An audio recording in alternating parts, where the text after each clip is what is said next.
Thank you. Nearly there, he says.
All right, welcome. Thank you for waiting patiently. Just to note for the public that we've had a slight delay due to sorting out some technology problems. So, good evening and welcome to this meeting of the Planning Committee, including those who are watching online. If the fire alarm is activated, please vacate the offices via the stairs, either through the security doors, which are now behind me, or opposite the lifts in the foyer in the way you came in. Please do not use the lifts. Please assemble in Hawley Square on the Green, where officers will assist you and advise when it is deemed safe to return to the chamber. Does anyone intend to film or record audio of the meeting? I would advise that if filming does take place, anyone in attendance in the public areas may have their image captured, and I urge anyone filming proceedings to avoid filming members of the public, particularly if there are children present. Any speakers using the microphones in the middle may be picked up by the cameras recording the meeting, and members of the public in the public gallery behind them may have their image captured. Would everyone present please ensure their mobile phones are turned to silent and that they are not used to make or receive calls or messages in the chamber whilst this meeting is in progress. I have two members who wish to speak under Council Procedure Rule 20.1. That's item 5A, Councillor Austin, and item 5B, Councillor Curry. Would any other members who wish to speak under Council Procedure Rule 20.1 please announce it now? Thank you. I have apologies from Councillor Alban. I don't think I have a substitution. No. Are there any other apologies? And are there any declarations of interest? Councillor Bright. Item 5E, which is Thanet District Council. Thank you. We know the rules for that one. And me, Chair. I'd like to declare an interest in item 5B, as I've previously raised an objection to this application on the planning portal. I've spoke to Charles about this. Yeah, Councillor Curry, as you are not a member of the committee, you don't need to declare an interest for any items because that is for members of the committee to declare an interest. Okay, thank you.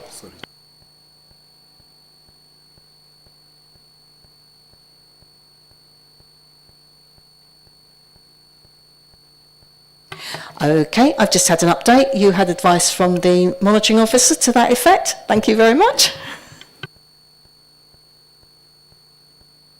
Okay, do members agree that minutes of the Planning Committee meeting held on the 14th of January 2026 be approved as a correct record? Can I have a proposer? Councillor Bright and a second to Councillor Boyd. Thank you both. Do members agree?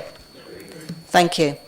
So, on to agenda item 4, further to the site visit which took place on Friday the 9th of January, I'm going to hand over to the Principal Planning Officer, who will now outline the report. Thank you.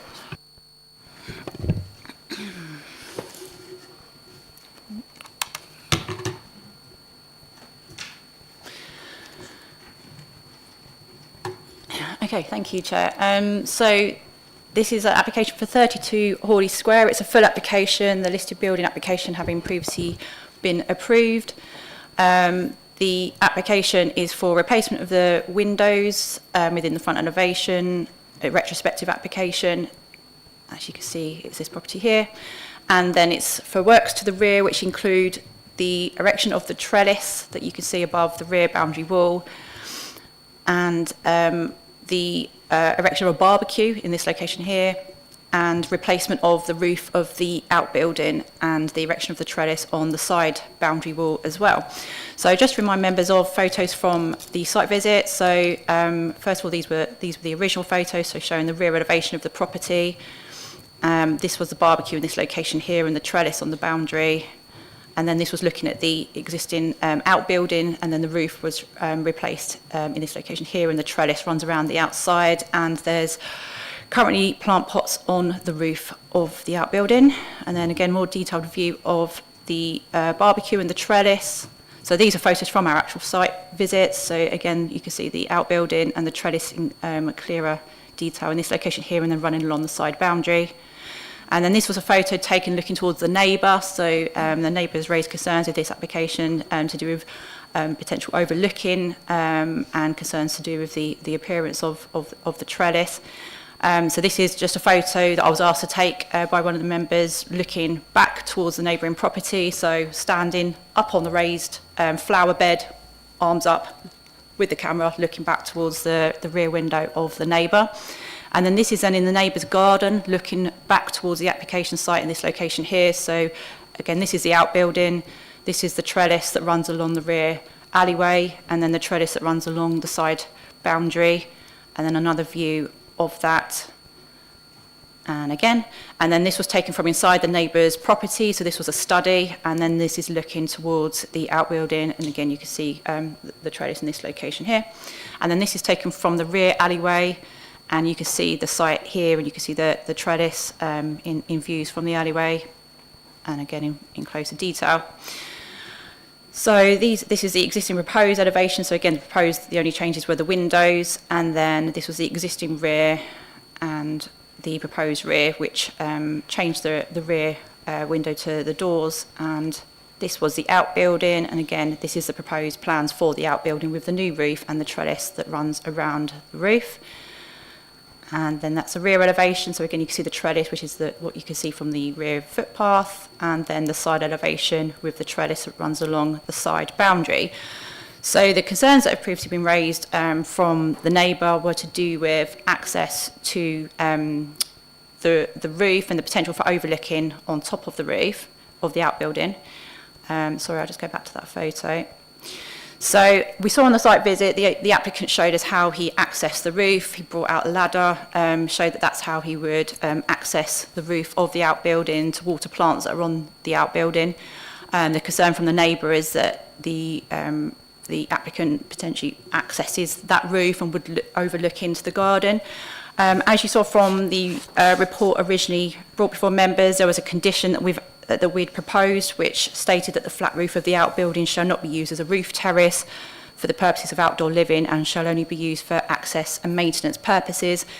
And it's felt that was sufficient to prevent that roof from being used for anything that could result in significant overlooking for the neighbouring property, because it just would allow for access for maintenance or to potentially water the plants. And we didn't feel that was sufficient enough to refuse the application on overlooking grounds. There was no permanent access to the roof of the outbuilding, and it was just through the use of the ladder. So the application was recommended for approval, and that's still the case. Thank you. Thank you. I move that the officer's recommendation is adopted. Would the Vice Chair please second? Seconded. Thank you. Do I have any speakers? Councillor Matterface first. Thank you, Chair. I was on the site visit, an extremely wet day, but we were able to go into the house and we went into the garden. Got a few observations. People still referring to it as a trellis. It's quite clearly a fence. And intriguingly, the supports for the fence are on the neighbour's side when you would normally expect them to be on the other side. But we had a good look along. Nobody else that we could see from the back alleyway or from the property has got a fence like that. So it does set a bit of a precedent. Bit concerned watching the owner clamber up onto that roof using a hose pipe. There's very heavy pots up there. I can understand why he wants a barrier, but my particular concern was setting a precedent with a fence along there, which looks very much out of keeping with the listed status of the building. But I'd be interested what other people say. But I think we commented on the visit that the supports are on the other side, and the normal procedure with the fence is they're on your side, so your neighbour gets a more smooth outline. Thank you. Councillor Bright. Thank you, Chair. I'm certainly not offended by the fence, and I think the argument of being overlooked when someone is using it to water plants and go up a ladder, I think is, I'm afraid, tenuous at best. I really don't see grounds for objection at all on this one. Thank you. Councillor Garner. Thank you. Yeah. Well, I did go on the site visit along with a number of others. I mean, I was in, you know, I'm glad we had the site visit, because I was a bit unsure as to whether or not it could be considered overlooking. But my view was, I was quite astounded, actually, to be honest. It's quite clearly an overlooking situation. We went in both gardens. We went in the garden of the neighbour. We could quite clearly see that anybody going on top of there, if I was living in the next door house and sitting outside in the summer, I'd be continually worried about being overlooked by someone going up there. And with all those plants up there, I don't see how it just didn't make sense to me why anyone would do that. Why someone would move a garden up to the top there in a load of heavy pots that need, especially in the summer, constant attention. And the plants look like they got constant attention. It's quite clearly a case of overlooking. So I can't see anybody else who went on the site visit. I'd be interested to hear them contradict me. Thank you. Councillor Green. Ask if we did have a condition that the roof could only be used to water the plants, how would it be enforced?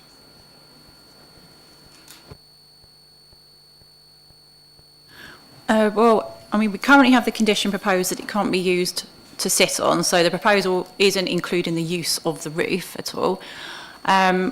We couldn't really incorporate in the condition that you couldn't put plants on the roof, because that isn't development.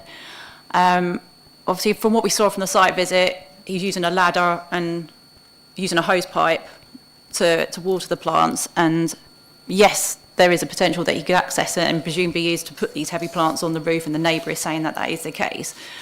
But Yeah, that should be quite infrequent. But if he was sitting up there, how would you enforce the condition? If he was sitting up there and the condition is saying he can't use it as a roof terrace, then we would be able to take enforcement action by writing to the applicant and advising him that he's not complying with the conditions that we've imposed on the consent.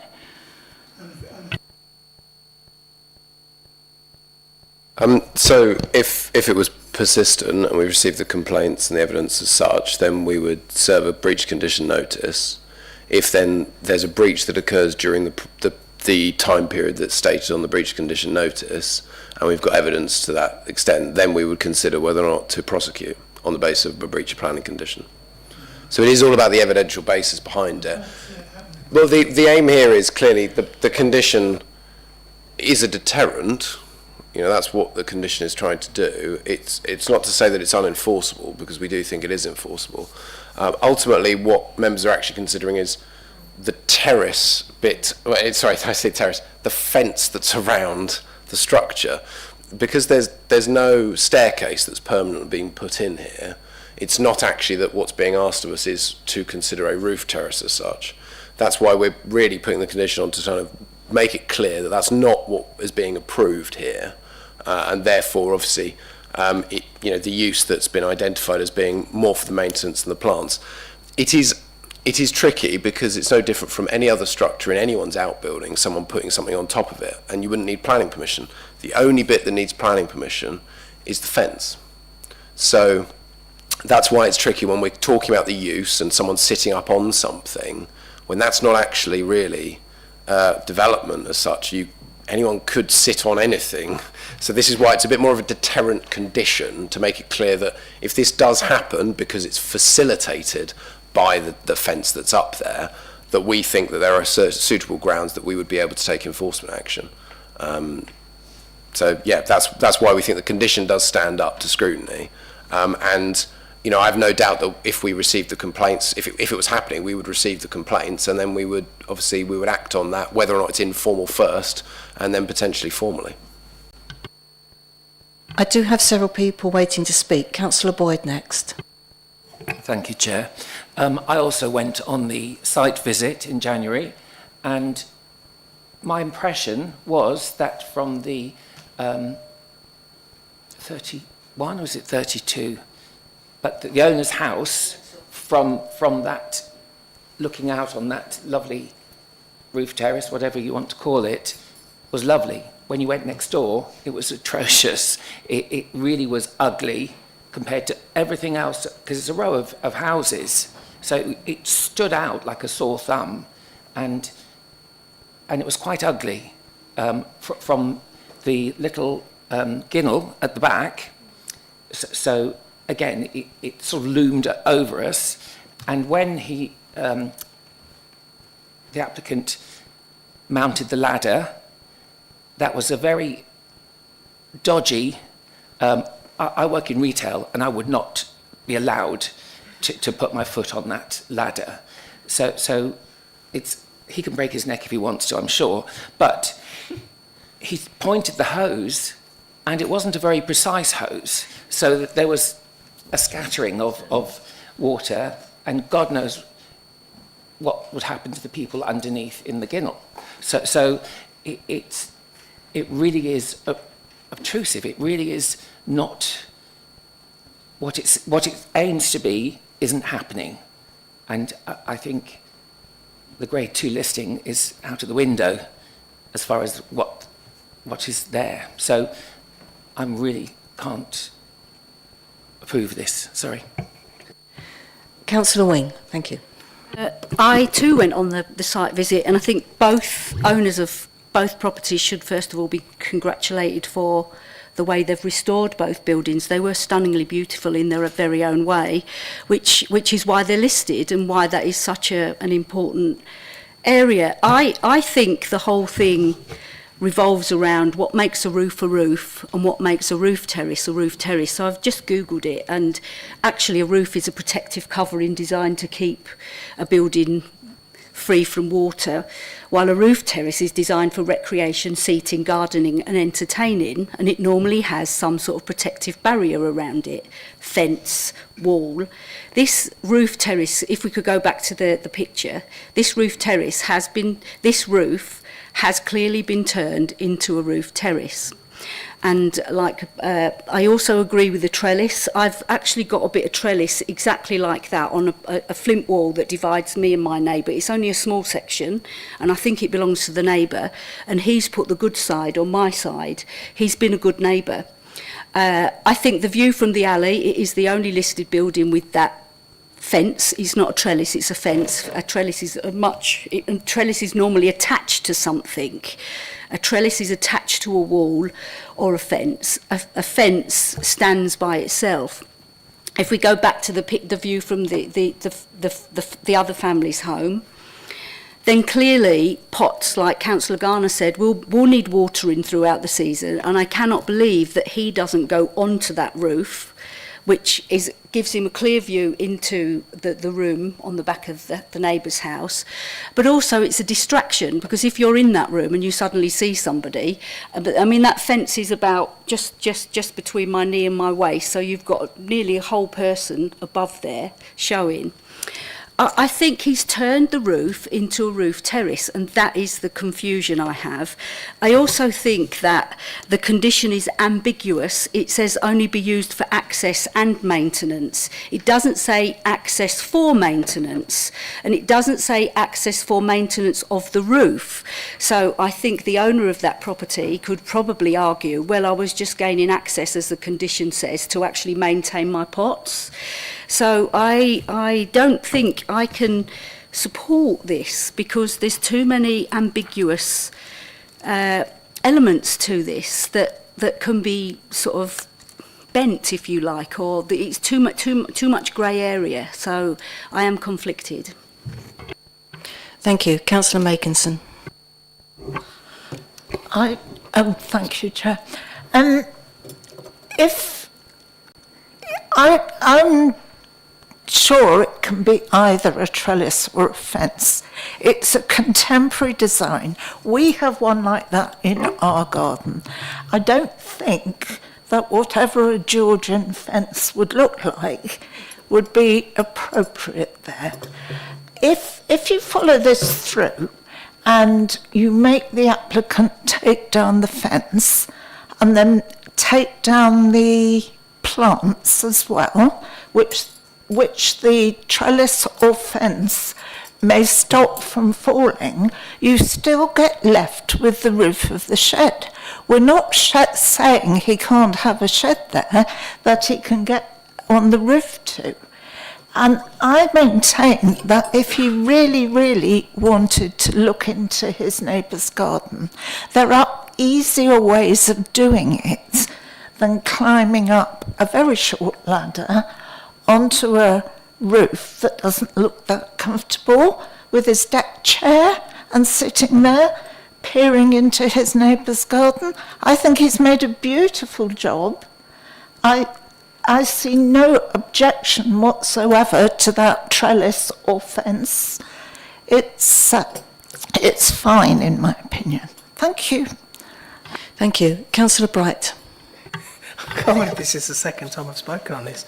I think Councillor Makins is absolutely right. I've got a broad, tall hedge between my house and my neighbour's house. I have to go up on a ladder regularly throughout the summer to keep it at a reasonable height. I am therefore overlooking my gardener, my neighbour, every time I go up that ladder. That's what we're talking about here. We're talking, what if he's got a tree and he needs to pollard a tree or something? It beggars belief that we're talking about this like it's something that he's using and taking the opportunity to spy on his neighbour. This clearly isn't the case. You can't, I don't believe, and officers will confirm this or not, that we have any right to tell residents what they can and can't put on a roof if it's a flat roof. I don't think we can. I also think that the little topping or fence or whatever is a matter of taste rather than what's legally acceptable or not. And I really don't think, or as far as I'm aware, and again, officers can help me out here, whether there are any actual planning reasons why we could say, no, we don't approve this. I don't think there are. The only thing I would say is Councillor Wing made a very good point in the language used for the recommendation, and the point you made on access for maintenance I think is probably a little bit more explicit, and I don't know, again, over to you guys for that, but I just can't get my head around what reasons we would have to reject this application. Thank you. Just for those who weren't at the site visit, going back to Councillor Boyd's comment about the ladder, this was actually quite a small ladder. It was one of those sort of A-shaped step ladders, and the roof was probably at about slightly above waist height once he was stood on the top of it, and so there was the aiming of the water at the pots rather than being able to direct the water straight in. So just for those that weren't actually at the site visit, just to clarify how that was done. Councillor Packman. Thanks. Can Can I just clarify that we have no authority to tell the neighbour what he can or cannot keep on that roof? That's correct, yes. I think, obviously, I know that we've spent quite a long time talking about this. If the trellis / fence, for example, on design reasons, was considered to be inappropriate in the conservation area, and it was removed and we said take it down, we couldn't do anything about the plant pods. It's not development under the Planning Act. So that could still be there, and the same relationship would still happen. So we can't dictate that he can't still go up on the ladder and water his plants. So we can't dictate. All we can dictate is he cannot sit on that roof for a period of time. Is that what we're... Yeah, the point about is the balustrading, which could be seen to create something that is more terrace-like because of a protective layer. Now, there is a question over actually whether or not it's even high enough to accord with things like building regs. That's a very different matter that I really don't want to get into, as we're already talking quite in detail about this. But that's the point, is that we're trying to deter through the condition because of what the concerns are, and trying to facilitate to make sure that the relationship between the neighbours is actually appropriate. But if the trellis comes down, we can't do anything about anything that's on the roof. Councillor Wing. Well, I think one of our options is to strengthen the condition, to reword the condition so that it's access for maintenance of the roof only.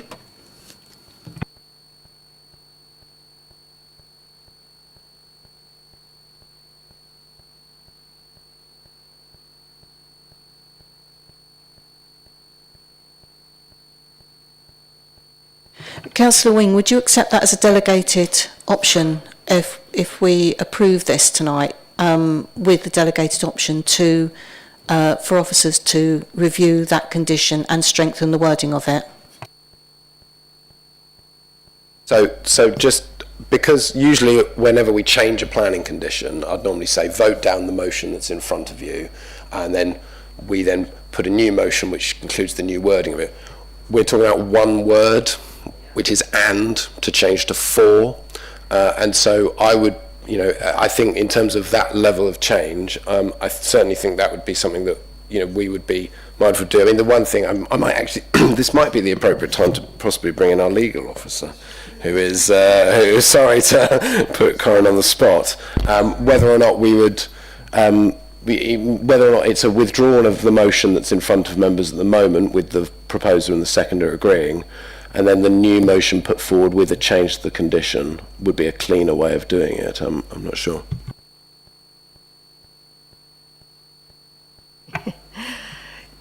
Definitely the cleaner way of doing it. Just to run through this slightly on this notion that's come forward of intrusion. I think if somebody is doing that, then it becomes nuisance, and that's up to the neighbour then to report that as a nuisance. So it's not really a planning consideration for us. Councillor Wing first. I'm still conflicted because I have a similar roof on my property that I constantly think, it would be lovely to put a fence around it and throw some pots on there.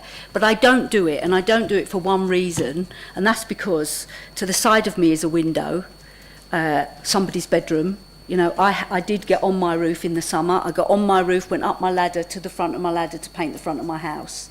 But I am so conscious of being a good neighbour. So I still, and I could make it much safer by putting a trellis around it and throwing some pots on, but I just don't want to do that. So I'm still, I think this applicant is pushing the boundaries of what he should be doing on a flat roof.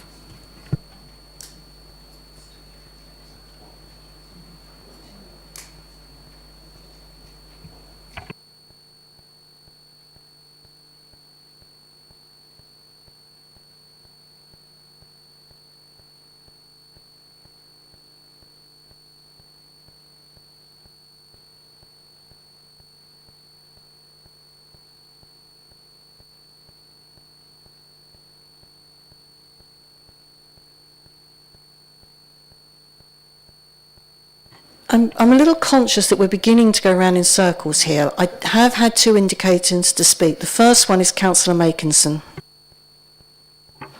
Thank you, Chair. If we change the motion so that the applicant is only allowed to go on the roof for roof maintenance, surely he's allowed, it stops him weeding his plants or trimming his plants, which I think is ridiculous. We can't stop him putting plants up there. We're talking about the fence trellis, which is not a fence. It doesn't meet the regulations for a terrace. If he wants to go and sit up there in a deck chair, fine, the neighbour can take a photograph and send it to enforcement, but I think that's highly, highly unlikely.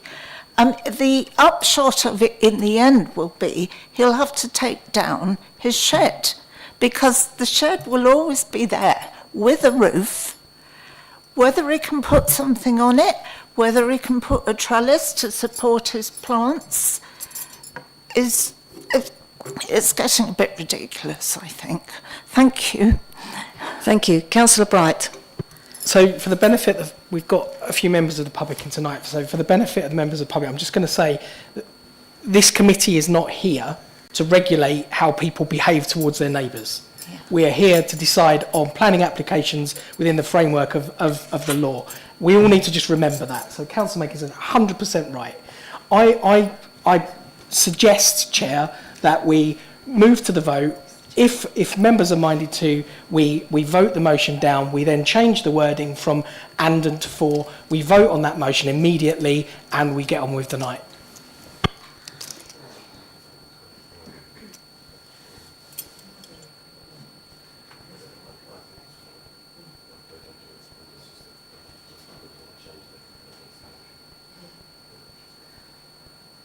Councillor Moore. Yes, good evening, Chair. Just a minor technicality. Is there any legislation that says the neighbour has to give the good side if he owns the wall to the neighbour, or is it just a goodwill gesture? Just a goodwill gesture. There isn't any.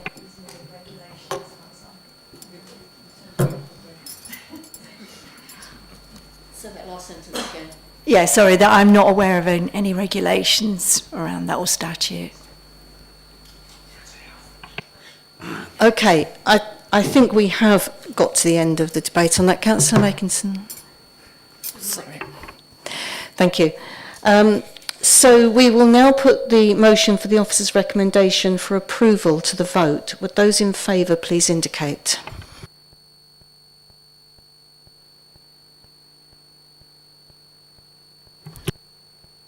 So this is so moving the vote as it currently is, the current wording of the condition that you can see on the front page of the agenda. If you don't like that condition, vote it down. Apologies, yes, I should have made that clear. Would those in favour of the motion as it stands, with the first condition as it stands, please indicate. And those against, so that falls. Thank you. Right, so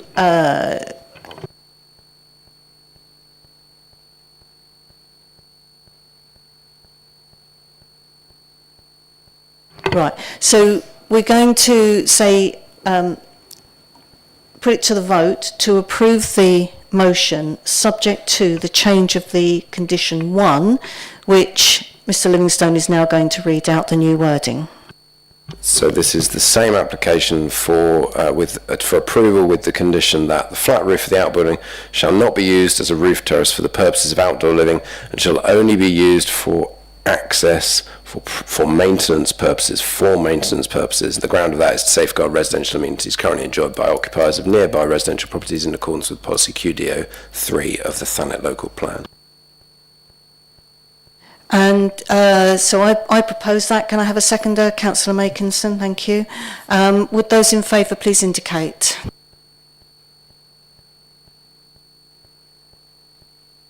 And those against? So that's carried, thank you.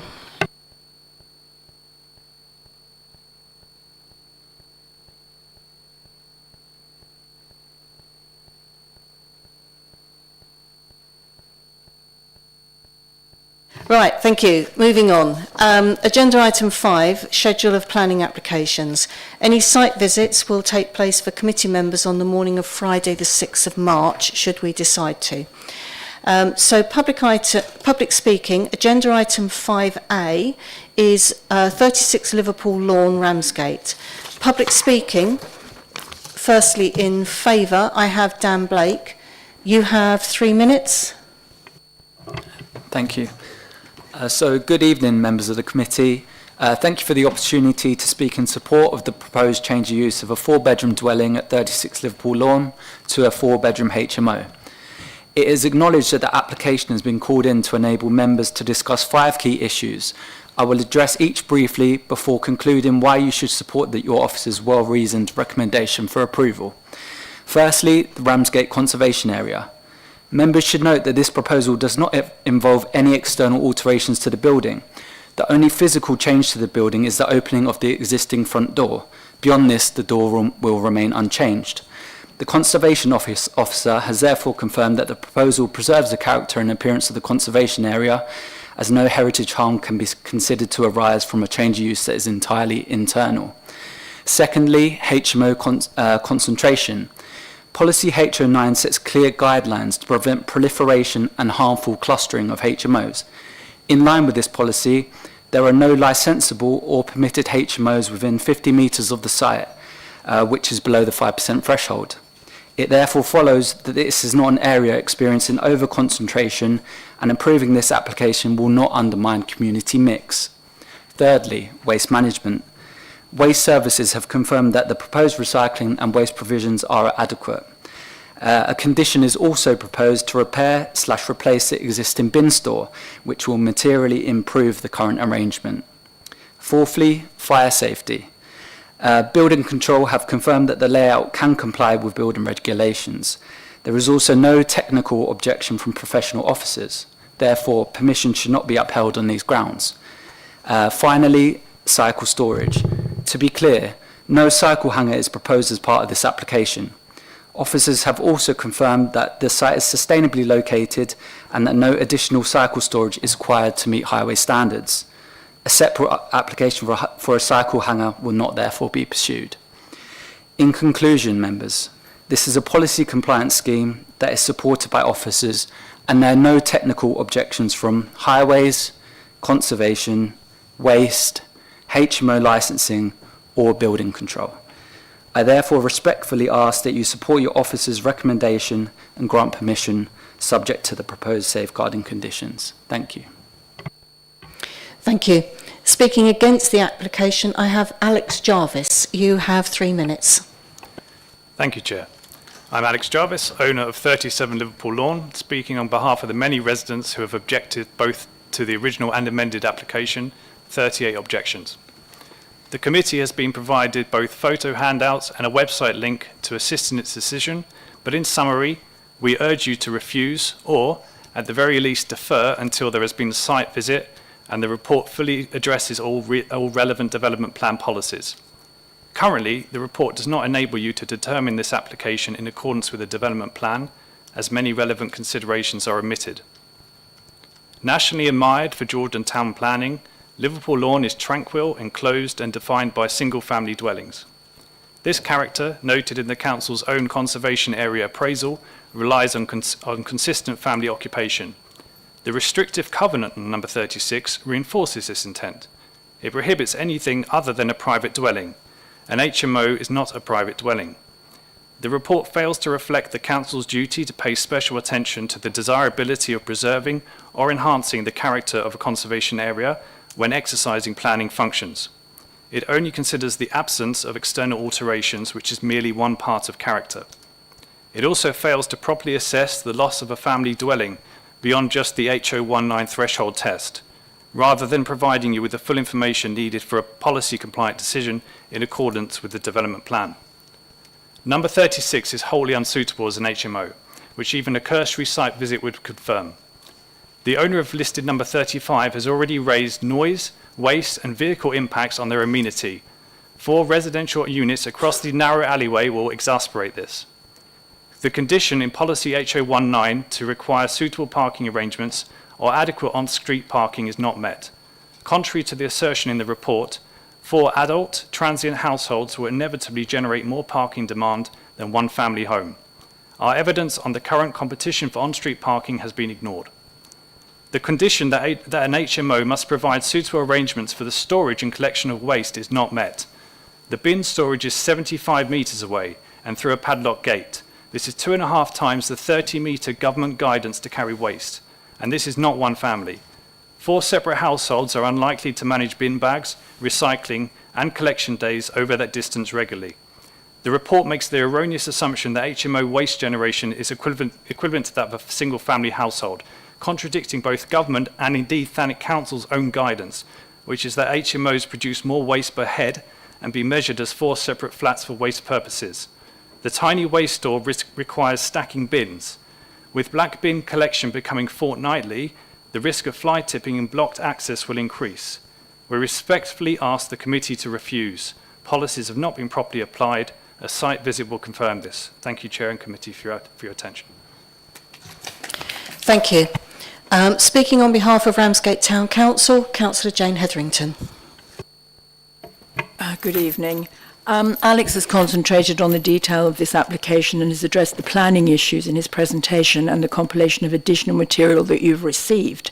The policy areas and unwarranted assumptions are additionally addressed in further forensic detail by Eric Alanuski, an architect and local resident, and Amanda Kelly, and you have those submissions before you. There has been a sizable 38 objections to this application because of its unsuitability as an HMO. Ramsgate, Royal Harbour, Georgian and Regency Squares and historic literary and military connections are what we as a town council are interested in promoting and developing for the good of the town and its increased prosperity.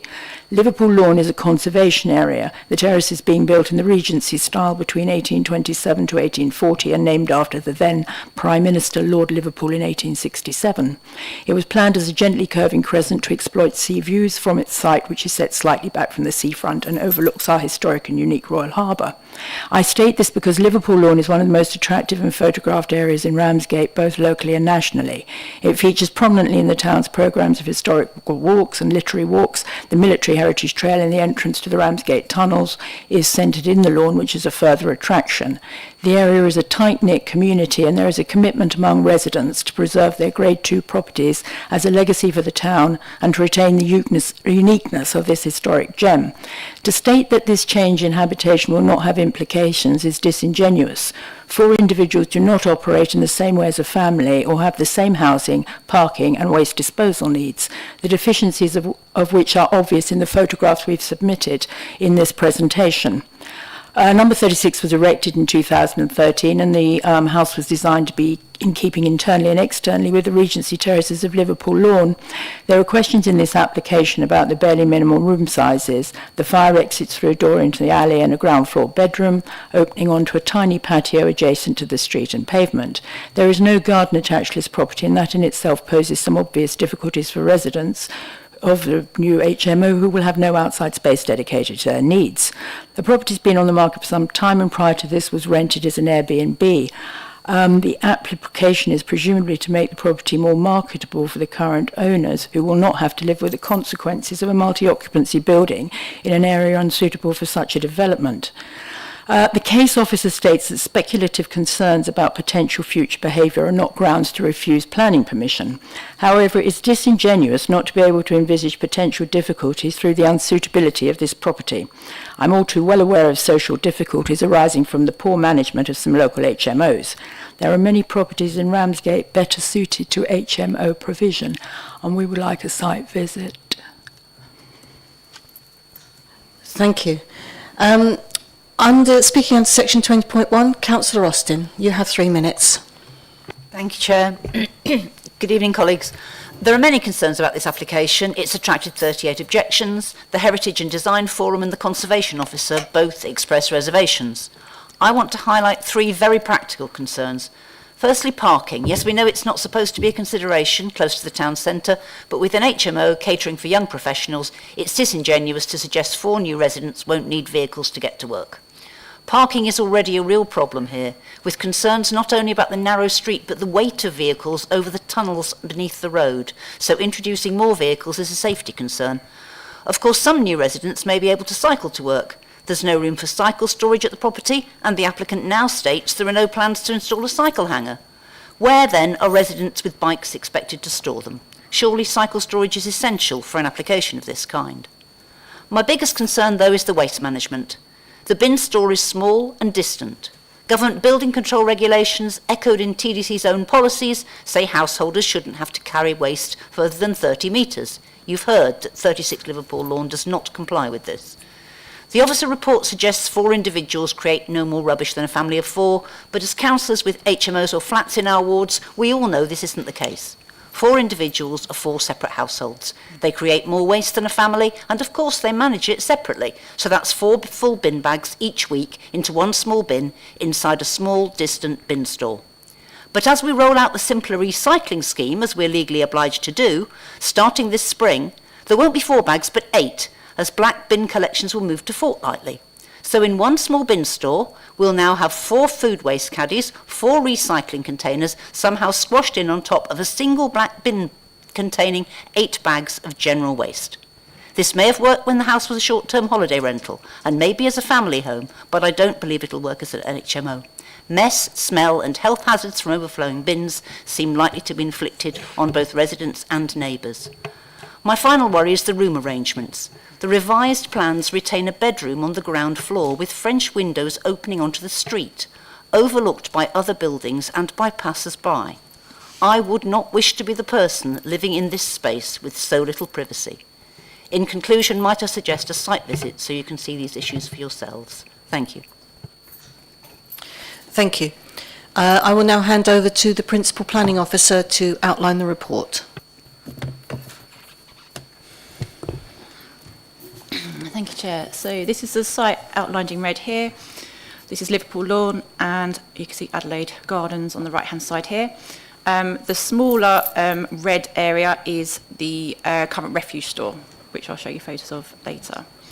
So this is aerial view of the site. So this was a development that was approved in 2010. It was allowed at appeal for 7 dwellings, and this property in particular, so this in this location here, was erected without any garden space. So that's the current situation with that building, and you can see there's a footpath access to the side of the building. So again, a closer view of the layout of those buildings. So again, the refuse store is in this location here at the back. Then these are some photos of the site. So the property is in this row of buildings on the right-hand side in the yellow brick, and this is the property here. So you can see the side access to the property here, and you can see there's existing windows within that side elevation, and then 3 windows to the front. And then again, this is the application property here in this location, and then a closer view, so you can see now some of the side windows within it and the side access door. And then this is the side alleyway to the side of the property with the access door. And then, so this is just along Liverpool Lawn and now heading round to Adelaide Gardens. So this is now in Adelaide Gardens. This is the access to the refuge store at the rear of the properties. This is now inside that area. So these are the refuge stores serving these 7 dwellings on the right. And again, looking back towards it. So again, these are the refuge store on the right. So that in the distance is the application property. And then this is the refuge store serving the unit. So you can see each of them have their own separate refuge store. So the proposal includes just trying to update that and replace the door and improve the appearance of that refuge store. So these are the plans. So existing front elevation and existing proposed front elevation. So there's no external changes other than I understand the door is potentially changing, so it changes direction and opens outwards over the side access, but otherwise the appearance remains the same. And then this is the class as the side elevation, but really you can see it as the front elevation from Liverpool Lawn. That's the existing and that's the proposed. So again, no external changes to the actual elevation. In terms of the floor plans, this is the existing ground floor plan of the dwelling. So a kitchen diner at the rear and a living room at the front. and the proposal is to have a shared kitchen diner area at the rear, and then now a bedroom at the front with an ensuite area in the corner. So these are just some photos showing inside the building. So this is the area to the front, which is currently the lounge, which would become the bedroom. And this is the rear kitchen. And again, you can see the side windows facing onto that side alleyway. So this would remain as a kitchen diner. And then there's also a WC between the two rooms as well. Then this is the existing first floor. So there's currently a bedroom at first floor to the front and a bedroom to the rear with a bathroom. This was the original submission, which was for 5 bedrooms. So there was it was retaining a bedroom at the rear and a bedroom at the front. And then this has been amended, so there's now a living room at the rear and a bedroom at the front. So there would now be 2 communal rooms, the kitchen at ground floor level and the living room at first floor level. And then this would be a bedroom with the ensuite added into the corner again. So this is currently the rear bedroom with the bathroom. So this wall would be knocked down and this turned into a larger lounge area. And then that's the hallway between the two, and then that's the front bedroom. And again, here's the view of that room looking onto the balcony from the front. Then this is the existing second floor with a bedroom at the front and a bedroom at the rear, and that's staying the same, but with en-suites being added to both of those bedrooms. And then this is just a view of that room and the other room to the front. So, so the proposal now is for a 4-bed HMO from a 4-bed dwelling. The main consideration is policy HO19, which sets out the criteria for assessing HMOs. There's 4 criteria that are required to be met in order to comply with the policy. So the first criteria is to do with the impact on living conditions of neighbouring residents. So the policy requires that the proposed HMO would not give rise to unacceptable impact on living conditions of neighbouring residents. So as you saw from the plans, there's no changes to window openings at all. So there's no, considers to be no concern in terms of overlooking. There's no external extensions being proposed. So there's no issues with light or outlook. So the only potential consideration could be noise and impact from the fact it is turned into an HMO. But as members would know from where we've considered previous HMO applications, where it's a 4-bed dwelling and turned into a 4-bed HMO, it would be difficult for us to argue that there would be a significant impact from additional noise and disturbance from the comings and going of the occupants.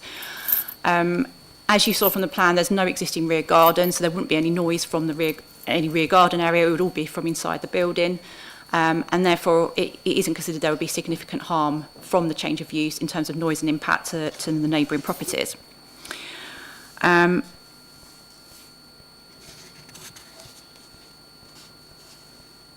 For the future occupiers of the HMO, as you saw from the amended plans, we now have 2 communal rooms, so still a kitchen and living room, a kitchen and diner with a living room, and 4 bedrooms. Each of the 4 bedrooms are a minimum of 11 square metres, which is the minimum requirement for the rooms, and we've consulted with the housing HMO licensing team, and they've raised no objections to the layout as it is or the size of the rooms. So in terms of the actual future occupiers, it's not considered to be any concerns in terms of the size of the rooms, and all of them, as you saw, have adequate light and outlook from those windows. Fire escapes have been mentioned. We've consulted with building control. They've looked at the plans and said subject to fire doors being installed within the building, they have no concerns on fire safety issues. So overall, it's felt that in terms of the impact on living conditions, that criteria of the policy is met. The second criteria of the policy is that the proposal should not result in an intensification or concentration of HMOs that's detrimental to the amenity and character of the neighbourhood. So the policy provides preamble to that policy, which sets out how you would assess that, whether there's been an intensification or concentration of the units. And that assessment is looking at whether there are, so there can't be more than 5% of HMOs present within a 50-metre radius from the site. So we've consulted with the housing HMO team again, who look at certain HMOs. They don't look at all of them, they just look at certain size HMOs, and they've confirmed that within the 50-metre radius there's no HMOs. And we've looked on our on our system for planning applications to do with HMOs, and the 50-metre radius basically covers Liverpool Lawn and it covers Adelaide Gardens, and there's no evidence of planning applications for HMOs within those two roads. So therefore it is considered that there's not going to be a concentration of HMOs in the area that would be contrary to that part of the policy. The other part is that there can't be a HMO within a frontage of 20 dwellings, and again, because there's nothing within the 50-metre radius, there's also nothing within 20 dwellings in a row, so that part of the criteria is also met. It's been raised about the impact on the conservation area from the use. There is a paragraph within the report that does consider this. It obviously is difficult. There's no external changes to the building, so in terms of the impact on the conservation area, in terms of design, there's no harm caused. In terms of the actual use and the impact on the conservation area, what we're talking about is a 4-bed dwelling for a potential family to 4 individuals, and it would be difficult to argue that the comings and goings of 4 individuals in relation to a family would significantly harm the character of the conservation area. The policy for the conservation area is looking at preserving and enhancing, and states that there should only be the application should only be refused if there's harm to the landscape setting of the site, and it's not considered that we could justify a refusal on those grounds that there would be this significant harm to the conservation area from the use of the building, especially given the fact that it isn't considered to be an intensification because of the 50-metre radius, and there's not a large number of HMOs in this area. So that impact on the conservation area is considered to be acceptable in terms of both design and use. The final 2 parts of the criteria to do with car parking and waste. So in terms of the parking, as you can see, there's no off-street parking for this development. When it went to appeal with the original 7 units, it was allowed appeal without any parking for the 7 dwellings. It again would be difficult for us to argue and justify that changing a family dwelling of 4-bed to a 4-bed HMO would result in severe harm to the highway network. KCC Highways have commented and said that they raised no objection to it. They wouldn't be able to justify a refusal on those grounds.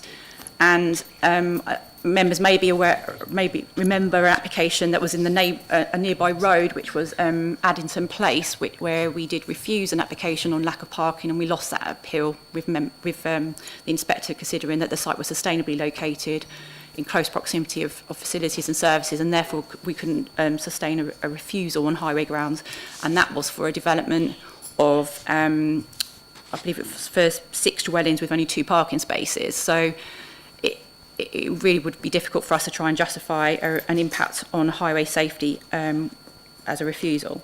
In terms of the waste, you saw the photos of the existing location for the waste to the rear. Again, that was approved as part of the original application for the 7 dwellings, with each property having its own cupboard. We've consulted with the waste and recycling team. They've raised no concerns and said they are happy that space is sufficient to accommodate waste for the HMO. And therefore, again, we have no justification to argue that would be a problem. Appreciate there is a distance there for taking the waste, but that is the current situation for the existing property.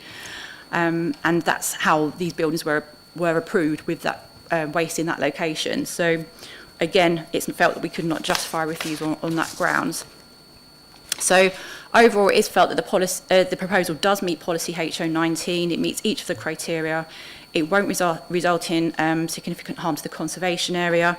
There's no highway safety concerns that we can justify refusing the application on, and impact on neighbouring living conditions is considered to be acceptable, and therefore it's recommended for approval. Thank you. Thank you. I move that the officer's recommendation is adopted. Would the Vice Chair please second? Seconded. Thank you. I think Councillor Bright, did I see you indicate earlier? Yes. So Councillor Bright first. I've got a couple of other hands. Thank you. Thank you, Chair. Thank you, Emma, for the presentation. So I've spoken about HMOs before, both as a ward councillor and as a member of this committee. I'm not a fan, but I'm going to try and keep this relevant in terms of planning. So I think, as you said, the bin storage, the distance is clearly too far, but that's what it is at the moment. So I don't think we've got don't think we've got adequate grounds to say no to this on the basis of how far away the bin is, because it's been like that for 16 years. I can't imagine how that's going to be adequate for four residents. We keep talking about 4 residents, and this is my issue with HMOs. It's not going to be 4 people living there, is it? It's going to be 8 people living there, because it's going to be them and their partners. But obviously we have only what we've got in front of us, and this is why I'll keep bringing myself back. I do think, however, that we give a lot of weight to the views of consultees like Kent Highways and Southern Water, etc. We've got Ramsgate Town Council here tonight asking us to look at this as a separate body. Councillor Hetherington, if you could turn your microphone off. We've got we've got a separate body arguing that this isn't right for the conservation area.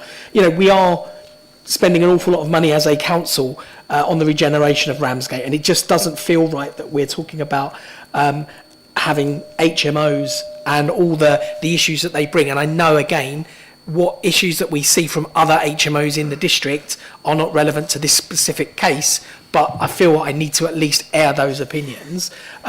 There is a problem in parking. I am very, very aware, as the cabinet member who covers that area, of the issues we have in the centre of Ramsgate. I don't accept, and I know Kent Highways are the consultee on this, but it's me that has a spreadsheet that has all of the manifold issues that we've got across the district with parking. And believe me, we have serious issues in the centre of Ramsgate, and having 4, 5, 6, 7 extra cars on that street is going to pose an enormous problem to residents, and I have real misgivings about that. The other point I worry about is the lack of bike storage. Now, there is no bike storage, there is no outdoor space, so where will people keep their bikes? If they haven't got a car, they are likely to have bikes. Where are they going to keep them? They're going to keep them in their rooms. The other concern is obviously people use electric bikes now. Are they going to have electric bikes in the shared spaces and the hallways? I have real concerns about an HMO in a building of that size in that area. I don't really think I've got a planning reason to say that I will vote against it, though, and that's where I'm a problem. So I'm looking to members to give me something. There's a number of issues there, and I'm actually going to hand straight over to the Planning Applications Manager to answer some of those. As the predetermined, by the way. As the person who initiated the parking review, I do fully understand your position now with the outcome of that. Anyway, over to Emma. Thank you.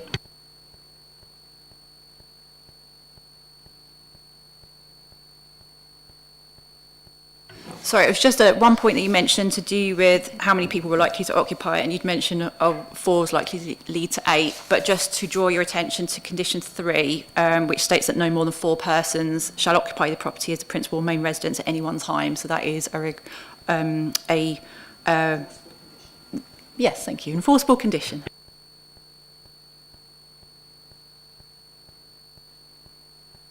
Okay, I do have a number of requests to speak. Councillor Green, I've got. I didn't know that Ramsgate Town Council were going to appear opposing this, and as a member of the Town Council, I wanted advice as to whether I should declare an interest. Well, I can come in. I'll bring Corin in as well. We have quite a few dual hatters. As long as you're listening to the debate and listening to what's going on, and then make a decision and not predetermined depending on what Ramsgate Town Council have done, then you're absolutely fine to vote. You don't need to declare an interest. We don't have members that are, on town councils having to declare an interest either. So that's fine in my view. I don't know whether or not Corin feels the same. No, I'd absolutely agree with that. It's quite common for dual hats to be at the committee. Thank you. Then my view is that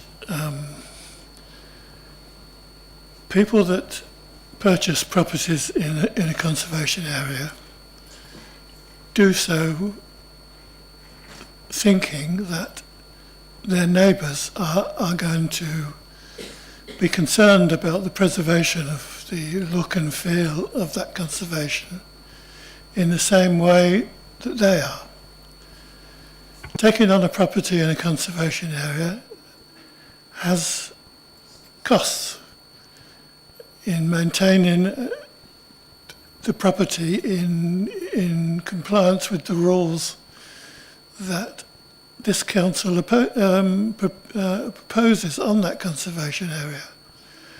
And I don't think with all the will in the world that the 4 members of an HMO are going to have that same feel for the nature of the conservation area. And that's my main concern. Thank you. Councillor Moore, you were next. Thank you, Chair. I would just like to personally say thank you, Ian, for your planning training you gave us regarding inspectorates and appeals.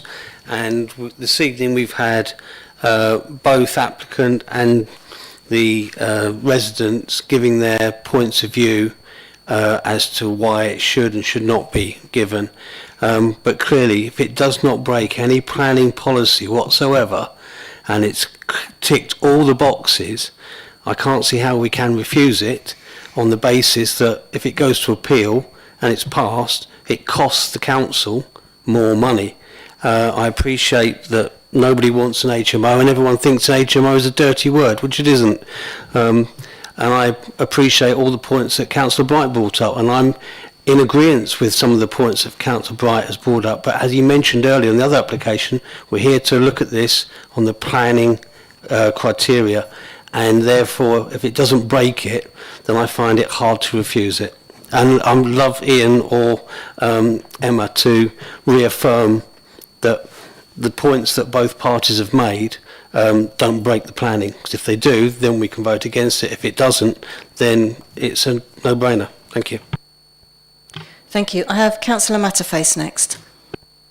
I just wanted to ask Emma if you bring up the picture of, that's the 4th bedroom on the ground floor, the one with the railings in front, is it? So could you go back to the picture of the 4th bedroom, which had some sort of orangey furniture in it? Sorry, it was quite a long way back. That one. Can you tell me what square meterage? I know it's got some very large furniture in there, which makes it difficult to judge. Could you tell me what the square meterage, because some of the objections said the square meterage they felt on the objections were smaller than the room should have been. Does it actually have the square meterage on the bedroom on your plan? Mm-hmm. Which is... so this is the existing, which is showing 13 square metres to the living room at the front. And then as part of the proposal 11. where it turns to a bedroom, it will become 11 because taking out the floor area of the ensuite. And can I come back and say, is that, in your opinion, that's a presumed CPD's a cupboard? Is it? Yeah. Would that room comply with minimum requirements for a bedroom? It would. Yeah, so under the National Space Standards, a double bedroom is 11 square metres. So under our rules for National Space Standards, that would meet the requirement for a bedroom, but also under HMO licensing, the minimum requirement is 11 square metres as well. So that is meeting that requirement, yeah. So that would comply. Do the other bedrooms, because I wasn't taking notes, do the other bedrooms also comply with that requirement? Yeah, I can go through each of them, but yes, they are all minimum of 11. So let me just click through the plans again. So we've got 11 at the front here, 11 at the back. Oh, sorry, that was the proposed plan. That was the other previous one. That's the amended one. So 11 at the front, and then 11 at the back, and 11.4 to the front of that one. So yeah, they're all a minimum of 11. Also have a wet room, so there's no less shared facilities than some HMOs that we've had. Thank you. Okay, I actually have Councillor Matterface next. Sorry, both your names begin with M. Councillor Makinson. Unlike other people, I do support HMOs, because I believe that single people who can't afford their own flat need somewhere to live. And I don't think that people would settle into this HMO for the rest of their lives, but they could do. And I'm not sure why the occupants of HMOs are demonised into terrible people who are going to cause terrible trouble in all the neighbourhood. It is a question of management as well, and selection of tenants. And I don't see why a group of trainee teachers or nurses or whoever can't live in a nice place like Liverpool Lawn, where I believe all the residents have got access to the gardens. So the fact they haven't got a garden, there is access to the communal gardens. They've got a sea view. I'm very puzzled why this is such an awful, apparently, proposal, and I will support it. Thank you.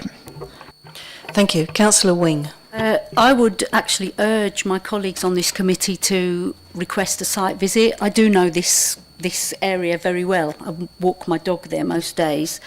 And I have a number of concerns, and I share some of the concerns of the residents. I'll go through the list. I think the statement that the impact on neighbouring living conditions is a misguided statement. And I also think that some of the living conditions that people will be experiencing in this building are also not acceptable.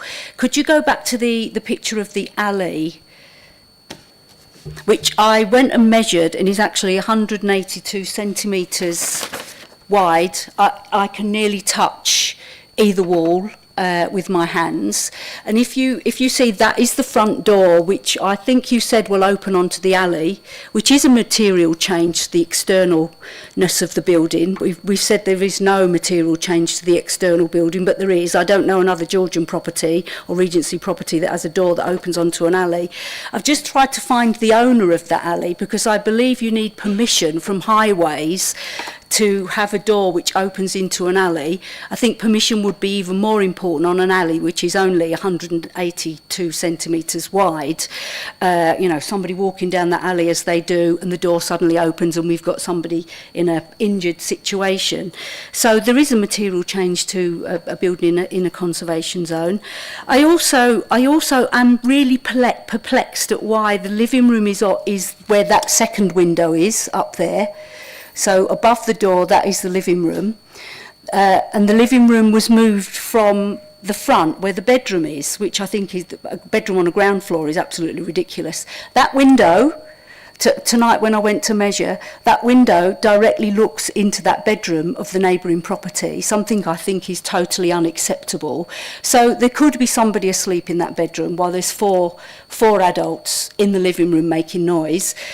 These buildings get incredibly hot because they're south-facing, so you would imagine in the summer everybody's got their windows open.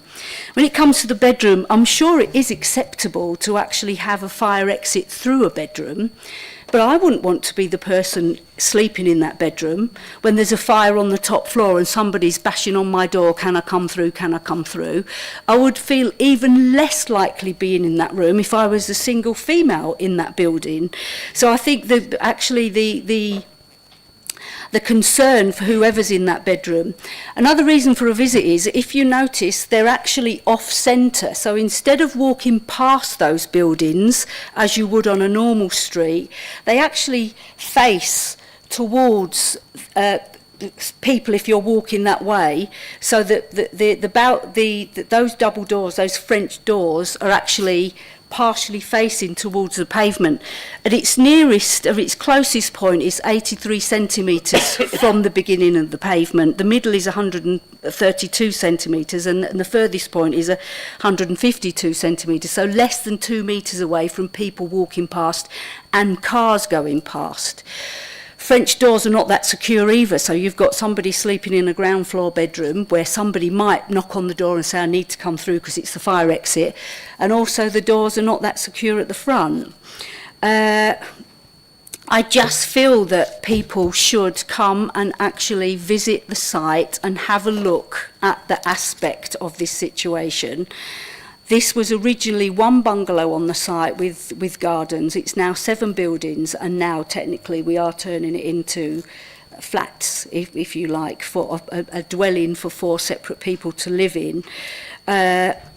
I do accept the view. I think well-run HMOs actually offer a really good solution for young people who can't afford or single professionals. But you can look at the bin store, the photograph of the bin store. The bin store's not being maintained now. So I just feel we need a site visit so that people can look at the issues that are there. I have an issue with that living room overlooking a bedroom of the neighbour, and I have an issue with the downstairs bedroom as well, and the safety of the person that would be in that, given that there's fire access through it. Before I go to the next speaker, I'm hoping we can come back on the fire exit issue. I've googled the alley as well, and that doesn't belong to KCC, that alley. It's in private ownership, responsibility not maintained at public expense, private street manager. So I wonder if the applicants actually got permission off of the person that owns that alley to open the door onto their alley. Just bear with us a minute.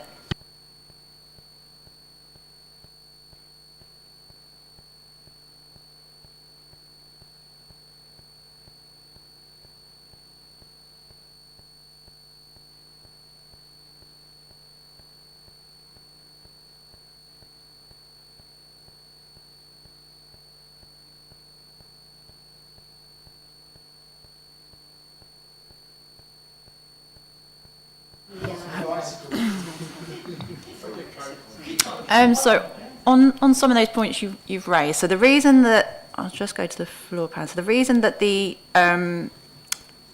living room was put on the first floor, from what I understand, is because of the shape of the room and to make that a better usable space. So in terms of, whether it was a front room that had the curved shape, or whether it was at the rear where they can get a better, larger living room, because obviously that was this originally. So originally you got this bedroom at the back and the bathroom here.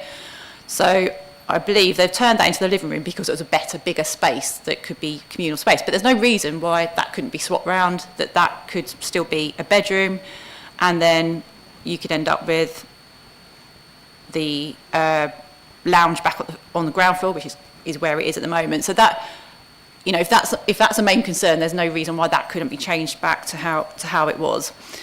In terms of the fire escape, so you're mentioning that if people were trying to get out through this bedroom, through the frontage, even though I think you said the ground floor bedroom, yeah, is also the fire exit out.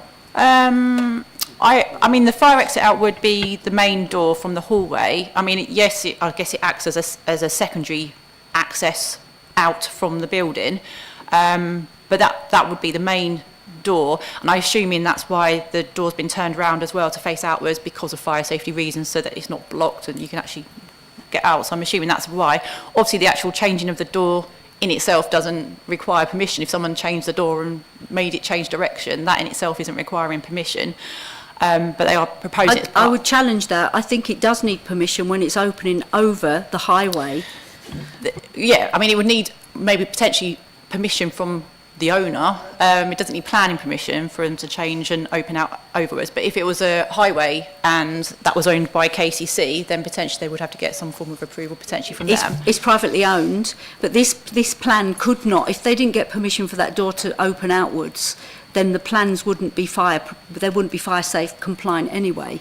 If you're saying that door needs to open out because of potential fire reasons, the fire risk, it needs to open to go out. I mean, obviously this isn't our area, it's builder control that is dealing with this. I'm just looking at the plans, and we've obviously had builder control advice and they've said this is acceptable. Whether they've said acceptable based on these plans and whether the door can remain so it opens inwards, I don't know the answer to that because I haven't spoken to them directly about that scenario.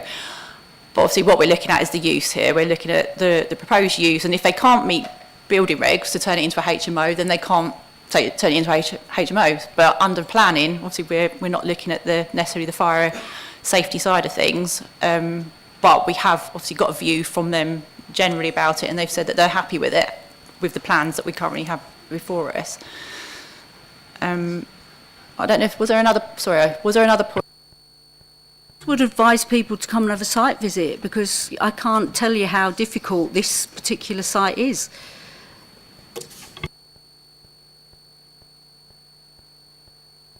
All right, I'm going to go. I've got Councillor Garner next on my list, please. Thank you. Well, I think you sort of covered what I wanted to say. My question was about the door actually opening out onto the alley. I found that quite surprising. You know, I'd be a bit wary walking down the alley knowing the door could open in my face any time. Does there need to be some sort of signage saying beware, door might hit you in the face?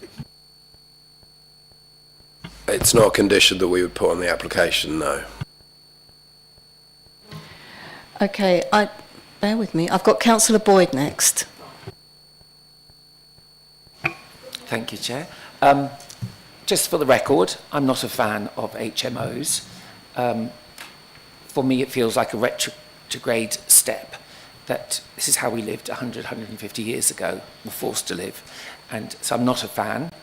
The bedrooms have a minimum, or they are the absolute minimum they can have, but the wet rooms don't have an outside window. So that's going to be a fan, extractor fan. And I know from experience that you need a very high extraction rate for a wet room. And the only other window, obviously, is at the front.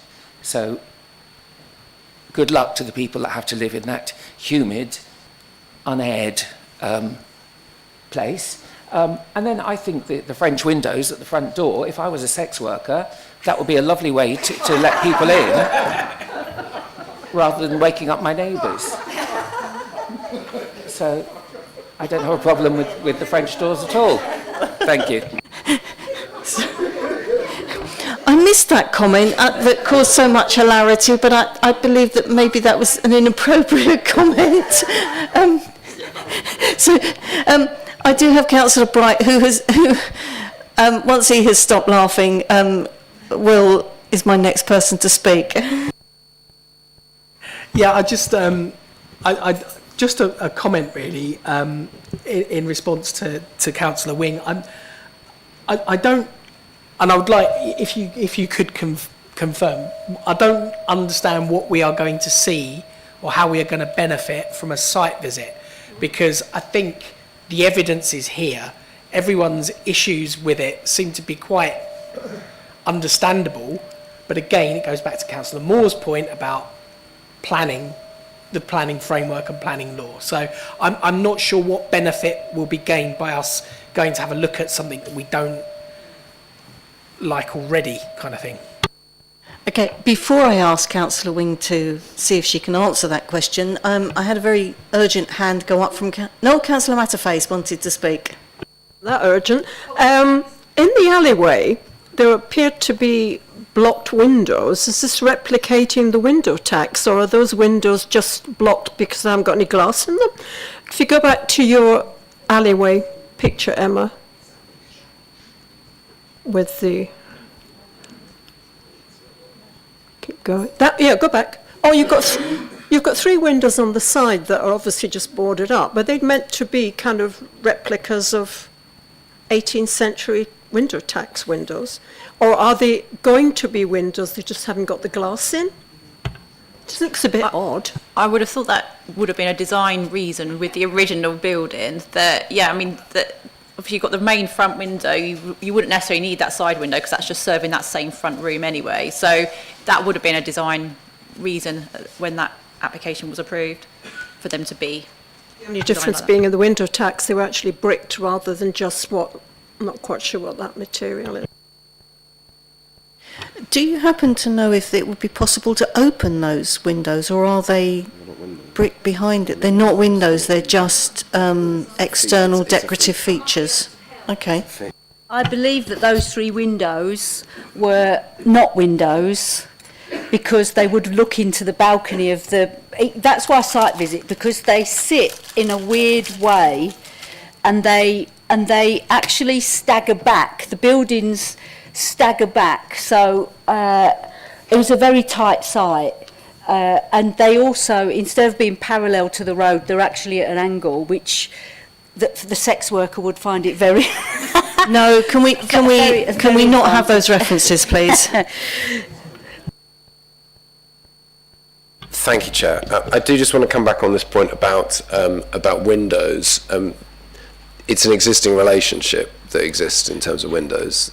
That was considered acceptable when it was a dwelling, but as members will know, we can't dictate with a dwelling what a room serves. People can make a bedroom, a living room, etc., and so on. In terms of that relationship, in terms of living areas, you've got the bedrooms that were cited that would now become the living room at the back. It's a bedroom at the moment, and so whilst I appreciate that there may be some concerns that there might be more activity in a living room as opposed to a bedroom, that can change without any remit within the planning system. And again, those windows and that relationship with that perception overlooking is already there. So in terms of the point about what's different with this application and whether or not that in and of itself is demonstrably worse than the current situation, it simply isn't there in terms of the evidence, in terms of that point about living conditions. Thank you, Chair. Councillor Moore. Yeah, I'm just confused why we're talking about 3 blank windows which have already been passed and have no bearing on the application before us, which is wasting time. Councillor Matterface. Makinson. Thank you. I just want to point out that the French windows at the front, on all floors, I think, have got fan lights above them. So there will be ventilation without opening the big doors. Thank you. Councillor Wing. I just think that we cannot dismiss impact on neighbouring living conditions when we're allowing an application to swap a bedroom for a living room, because in most houses you would not have your living room on the second floor. It would be at the front of the house. So I don't see how we can dismiss impact on living conditions of that person who lives with a window less than 2 metres away from a living room, which is now on a second floor, which was a bedroom.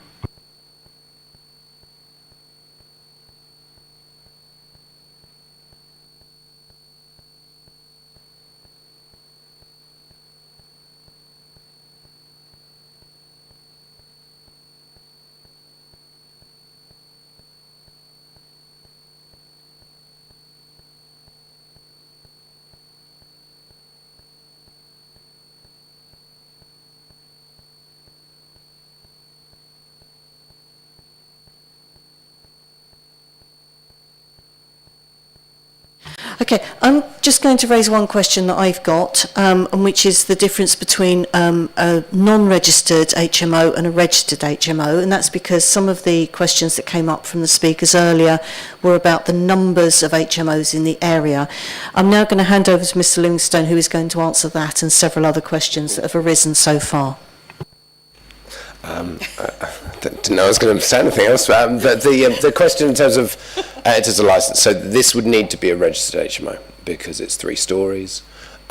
What I think needs to be taken into account by members in terms of the test under H019 in terms of the HMO policy is when we're looking at the number of HMOs in an area, we're obviously going on the evidence that we hold. So if it's not an HMO that needs a licence and it didn't have planning permission, then obviously we don't necessarily have a record of it. Now, in terms of this particular HMO, the reason this needs planning permission is because of the Article 4 direction that the Council in 2010 put on for the change from a C3 to a C4 property, which would not require planning permission pretty much in everywhere else in the country. So that's the move from up to 3 people unrelated living together, or the move from a normal house to between 3 and 6 unrelated individuals living together. This is 4, so it's a C4 planning use class. So that wouldn't need planning permission, except for the fact that we in Thanet took away the permitted development change in 2010 for the whole district. And obviously that related very specifically to the issues that Thanet had to do with HMOs, and this followed on at the same time as the development plan document in Cliftonville, which removed any one-bed flats as well as no HMOs within that particular area. Now that's why this policy is key in terms of how we actually consider the impact of HMOs just broadly across the district. What members have obviously expressed is concerns about HMOs. Now, there are obviously bad experience of HMOs that you all have had as ward councillors, but as we say repeatedly at Planning Committee and have said a number of times, we cannot take the experiences of some individuals in terms of their occupation of HMOs to be the rule, and also we at the planning side of things can't dictate behaviour of individuals, whether or not that's a family home or whether or not that's an HMO. What we can look at is the criteria in the policies. In this instance, we've gone through each criteria, we've used the background of both case law, the knowledge we've got, and as Emma's mentioned, the appeal decisions in the area with regards to parking. You've yourself, members, refused an application around the corner that was approved on appeal with 2 parking spaces for 6 dwellings. So we've used that evidence as well as the statutory consultees that have given us the expert advice in terms of including waste and recycling about the size of the bin store, and we do not consider that there are reasons to refuse this application, and that's why our recommendation is to approve. Thank you, Chair. Okay, Councillor Bright, you indicated that you wanted to add something. Yeah, so thank you. So I said at the beginning, I was the first person to speak on this, and I said at the beginning that I'm not a fan of HMOs, and I wanted to listen to the views of members and of the planning team to find, what reasons there are to reject this application. So the first thing I would say is I can't see how a site visit would help make a decision on things that don't appear to be material other than our views on HMOs. So I wouldn't support a site visit. I also think we've been talking about this for a while now. I haven't heard any valid reasons why we can reject it as much as I would like to. I feel we should go to the vote now, Chair.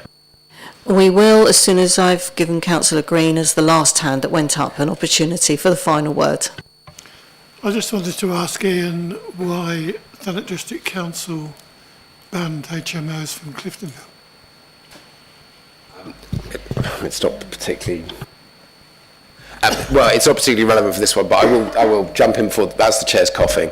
It's very specifically that specific area and the levels of deprivation experienced and the various societal issues which were proven by evidence to justify that policy position because of the issues that were raised. But that is not obviously a blanket ban across the whole district, which is the important point. So the deprivation was related to the number of HMOs? Yeah?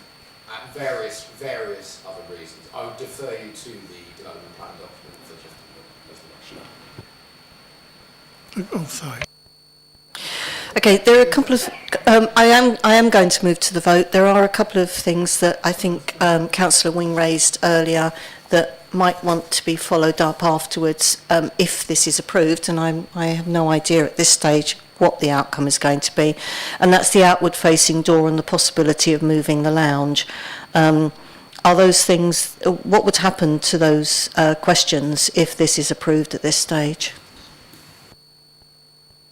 Well, the layout is the layout that's shown. Ultimately, if the layout was used in a different way to what was proposed, the question would be whether or not that is a breach of the permission in the sense of the plan permission that's been granted. In terms of the door, again, the assumption here is that the door opening outwards is a necessity related to the fire risk. If that didn't happen, then it would be a question for building control and indeed actually the HMO licence, because the HMO licence looks at fire safety as well. So if that didn't happen or couldn't happen, then it would be an issue that the private sector housing team would look at. So would they need to come back if they wanted to change the room over based on what's been said tonight?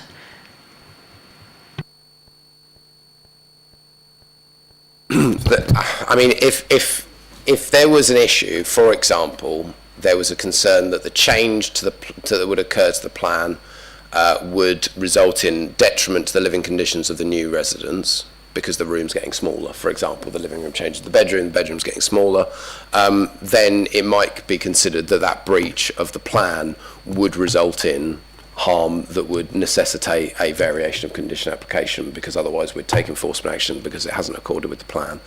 But that would be just a determination in the future. Okay. At that point, I'm going to move to the vote. Would all those in favour please indicate?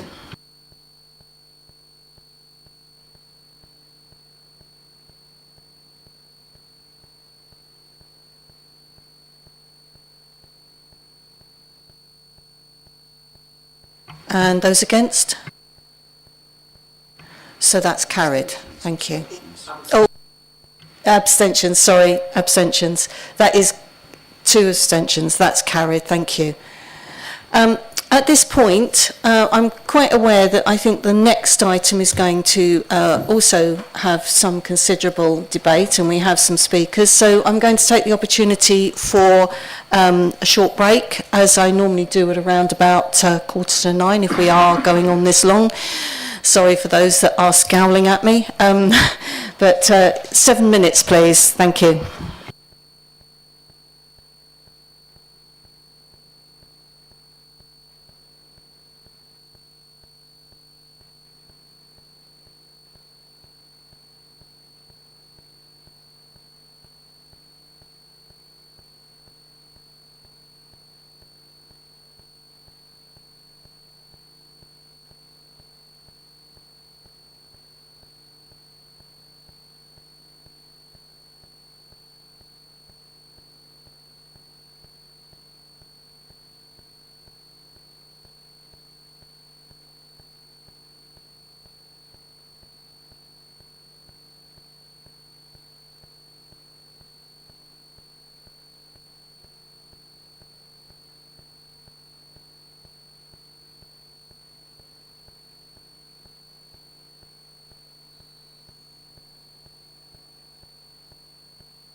All right, I think we're all back.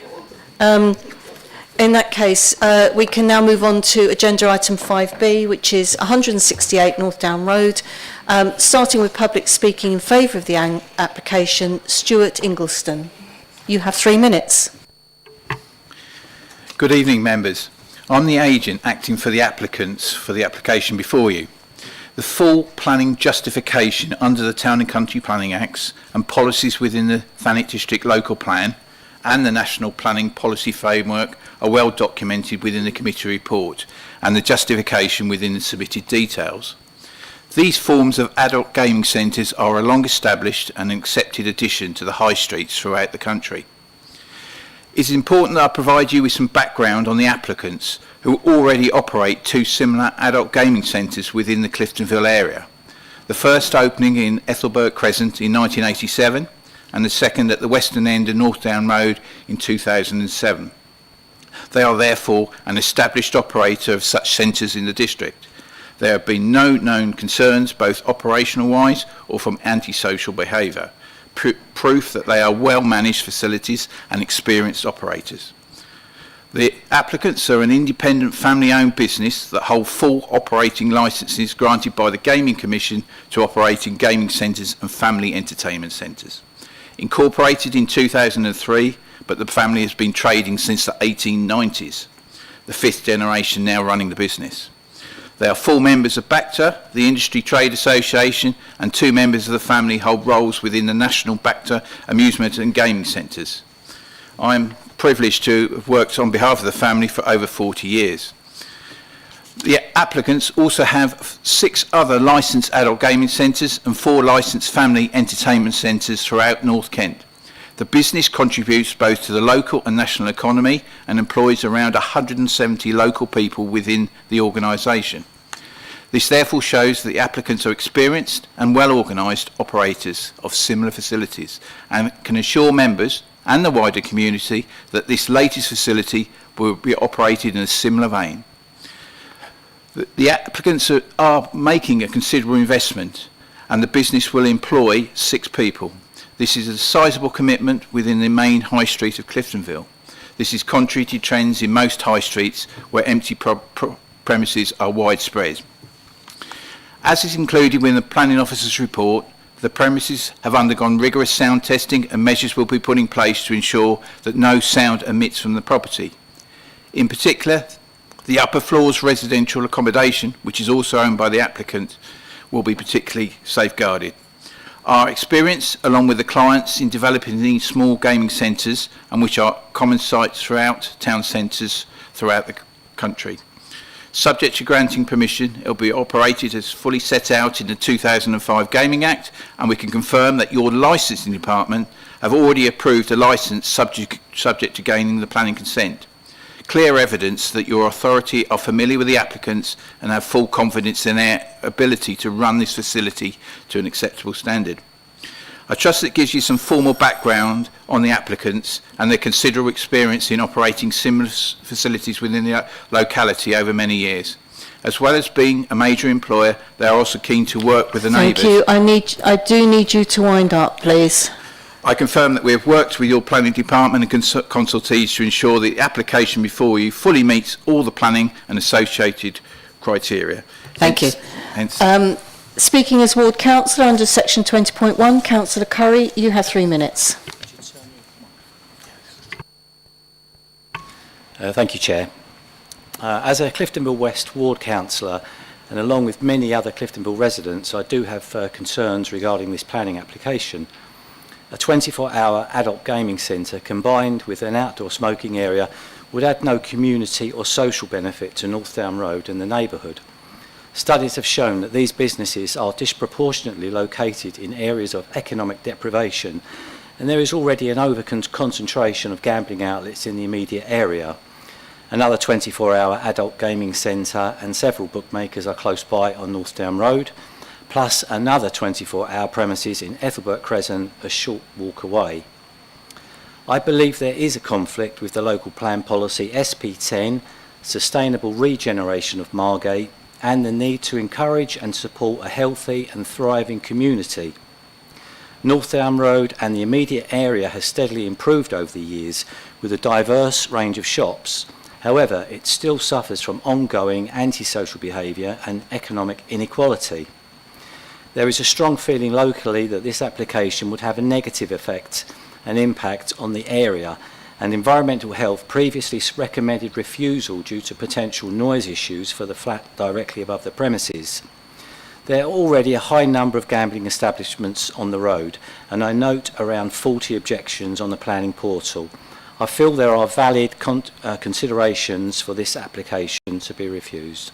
Thank you. Thank you. The Principal Planning Officer will now outline the report. Thank you, Chair. So here's a site here outlined in red, North Down Road, to the north of the slide. And then this is the property here in North Down Road in the middle of a row of commercial units. And then this is the rear, so it's this property here to the rear. One of the photos you'll see in a moment is taken from this car park here, so just drawing your attention to that. So this is the property from the front, so this is the existing retail unit. You can see a side access that's in the applicant has access over to the side. Again, a view of the existing property here. And then again, this is the property on the right-hand side, so just showing how it sits within the row within the district centre. This is the side access that leads to the rear, so the property's on the right-hand side. And then this is the property on the left-hand side here, so you can see there's currently an existing extension to the rear of the property. The proposal includes another, a single-storey extension to the rear in this location here. And then these are just the existing side windows in the neighbouring property. So this is just opposite where the proposed extension would go, but you can see these are non-habitable obscure glazed windows. And then just a further back view of the site. So within this area here would be a single storey extension, a smoking shelter, and the refuge and cycle storage area. And then just again, that's this property here, the site here. So this is the view taken from that car park area that I showed you. So the property is this location here. So in terms of the rear extension, you can see that in terms of surrounding views, you wouldn't be able to see the single storey extension from the surrounding area.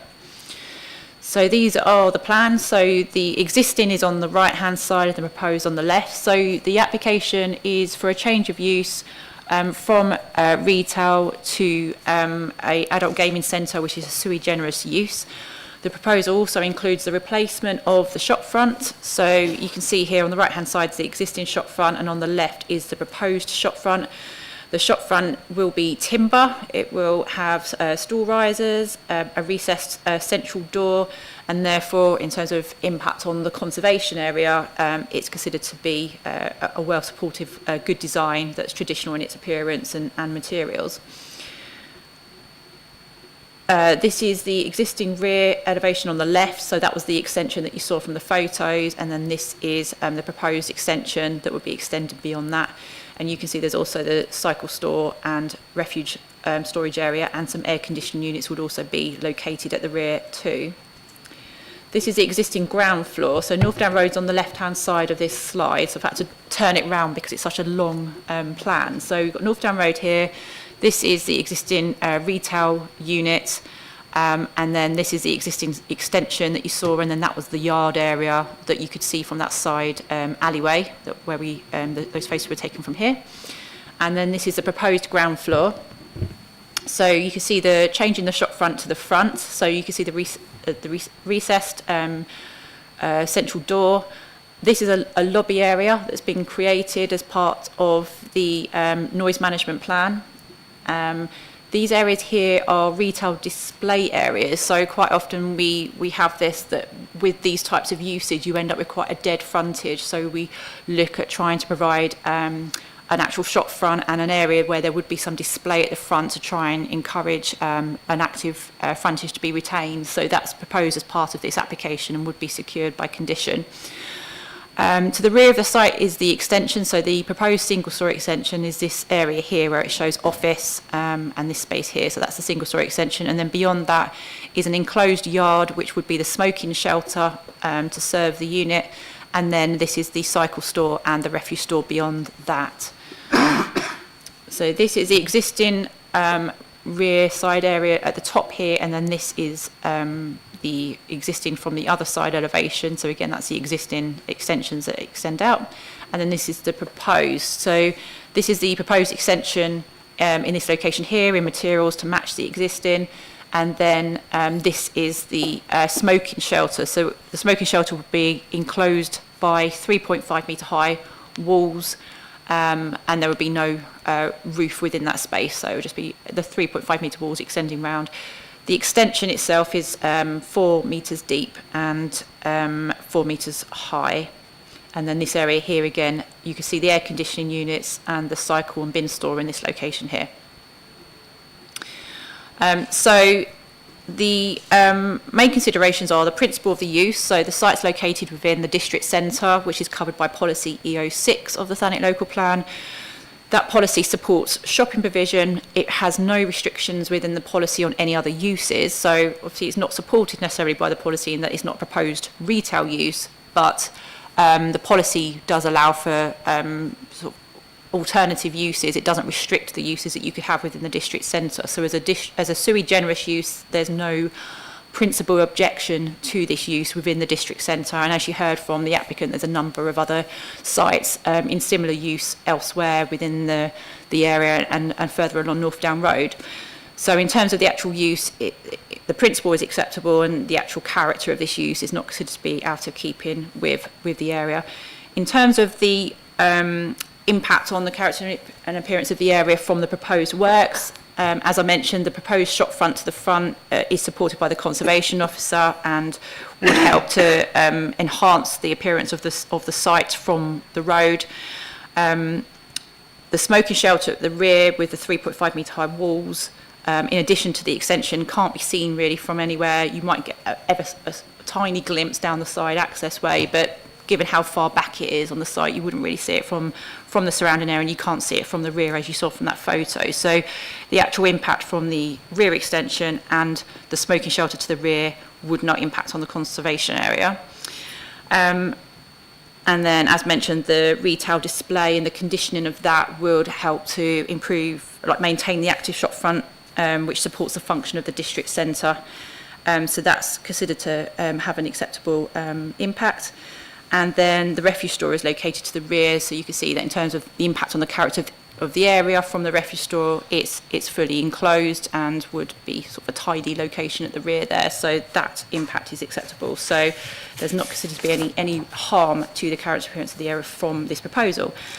In terms of living conditions, obviously the shop front itself doesn't create any harm. That's an existing situation. No additional openings are being created. The extension to the rear, so as you saw from the photos, I pointed out the 2 side windows that were in the neighbouring property. So they are in approximately this location here. So there would be some small harm on outlook and light to those windows, but as mentioned, the non-habitable room windows, so the actual extension itself isn't considered to result in severe harm to neighbouring living conditions in that location. In terms of the enclosed yard, so in terms of that, along with a number of other aspects, we've consulted with environmental health on these points. So the smoking yard, it isn't considered to result in harm to neighbouring living conditions. It's the 3.5 metre high enclosed wall. Originally they did propose a roof, so this dotted line was like a roofed area, and environmental health have raised concerns with that because of the fact it needs to be an open space rather than something that's enclosed with the roof. So that is sort of removed from the proposal, so that the actual location of that now is considered to have no concerns on living conditions. One of the main concerns raised by residents is to do with the 24-hour use of the facilities. So concern was raised with that, the comings and goings over the 24 hours, and just generally the noise impact from the proposed use, people coming in and out, the actual sounds from inside the building. So Environmental Health did originally raise concerns with the proposal. A noise impact assessment has been carried out and submitted. A number of measures are set out within that noise impact assessment. They look at improving sound insulation within the building. So for the residential units above, there would be improved sound insulation to prevent any transfer of noise to the above units. There's restrictions on background music within the facility. the installation of that lobby area that you can see on the plan here, so that allows for there to be an outer door and an inner door. So again, it prevents their noise travelling, because as one door opens, the other is closed, which will restrict that noise leaving the premises. And there's also a noise management plan that also covers a number of issues to do with protecting the noise. As you can see from the safeguarding conditions, there are numerous conditions that Environmental Health have requested to make sure this will have an acceptable impact on neighbouring living conditions. Air conditioning units are also restricted at the rear, again, in terms of the noise, and there's a condition linking to that too. The other points that have been raised are to do with antisocial behaviour. So we have sought the view of the police. They came back with a pretty standard comment, and we did go back on that comment just to see if they had anything more specific to this particular site in terms of its location within Cliftonville, or any concerns to do with the use. And they again have said no, they have no concerns with this. So it's the only concerns they have is to do with making sure that the side access path is enclosed, so there's gates to the front of that in this location here that would stop people from being able to just congregate in that side access. So only staff members would be allowed to use that and access the bike store and the bin store at the rear. And other than that, they have no concerns. So and in terms of the impact on highways, obviously it's in the district centre, sustainable location, and the cycle storage area is located at the rear for 6 bikes. So overall, the impact, subject to all these safeguarding conditions that you can see set out within the report, the impact on living conditions is considered to be acceptable, along with the principle of development and the impact on the character and appearance of the area, and therefore it is recommended for approval. Thank you. Thank you. I move that the officer's recommendation is adopted. Would the Vice Chair please second? Seconded. Thank you. And I have Councillor Packman first. Yeah, thanks, Chair. Thanks, Emma, and thanks to the 2 speakers. I do have some concerns, and happy to be reassured by officers, as I can't obviously speak to the applicant. The first one is impact on local character and vitality. Really, we're losing active retail space. North Down Road is an up-and-coming high street. It's been recognised nationally, and people are moving to the area to start a business there. So that's my main concern. We are losing retail space to put a gambling site in, and we already see what impact that has on things like Margate High Street and already North Down Road. The second one is impact on vulnerable people. North Down Road doesn't necessarily have vulnerable people on North Down Road, but the surrounding area has a high level of deprivation, but also has a high level of vulnerabilities. So we have hostels, we have youth centres, we have addiction recovery services, we also have people like Porchlight who support our homeless on North Down Road. Oasis Domestic Abuse operate within that area. East Kent Mencap have several sites along North Down Road. All people with special educational needs, disabilities, all that sort of stuff, that could be susceptible to some sort of gambling issues. And we already have enough gambling sites within the area. So, do we need to be adding another gambling facility, 24-hour gambling facility, when there's one pretty much over the road? And then my third concern is noise and disturbance. So late opening hours, obviously it's 24 hours, but the smoking area until 11 p.m. As you see in the picture, there's a trampoline above the site. So clearly there's children living above these properties. So I'd be pretty unhappy if my child got woken up at 9 p.m. because there was people smoking in the smoking area. And then obviously the impact on nearby residential properties, which you've already covered, but I still have some concerns around kind of the noise on that. So they're my concerns. Thanks. Just to come back on the first 2 points with regards to vitality and viability of the retail environment. So the policy framework that exists for Cliftonville is different from our town centres that are designated in the local plan. So it's down as a district centre, which as a policy is more promoting additional retail provision that's additional retail provision in those areas. It also then talks about residential accommodation being allowed on ground floor in those areas as long as it doesn't erode the frontage that's there. So it's not quite seen in the same way as we have in the town centres, where you're looking for a E-use class or a town centre use through that being there. That point does also sort of dovetail relatively neatly into the other issue that you raised, to do with concerns about this type of use in this location, specifically because of the vulnerability of some individuals in Cliftonville. So the way this is looked at in the planning sense is, if there is a concentrated issue in an area, and we've just talked about HMOs, so this is a great example of that in terms of Cliftonville and the DPD that's been mentioned.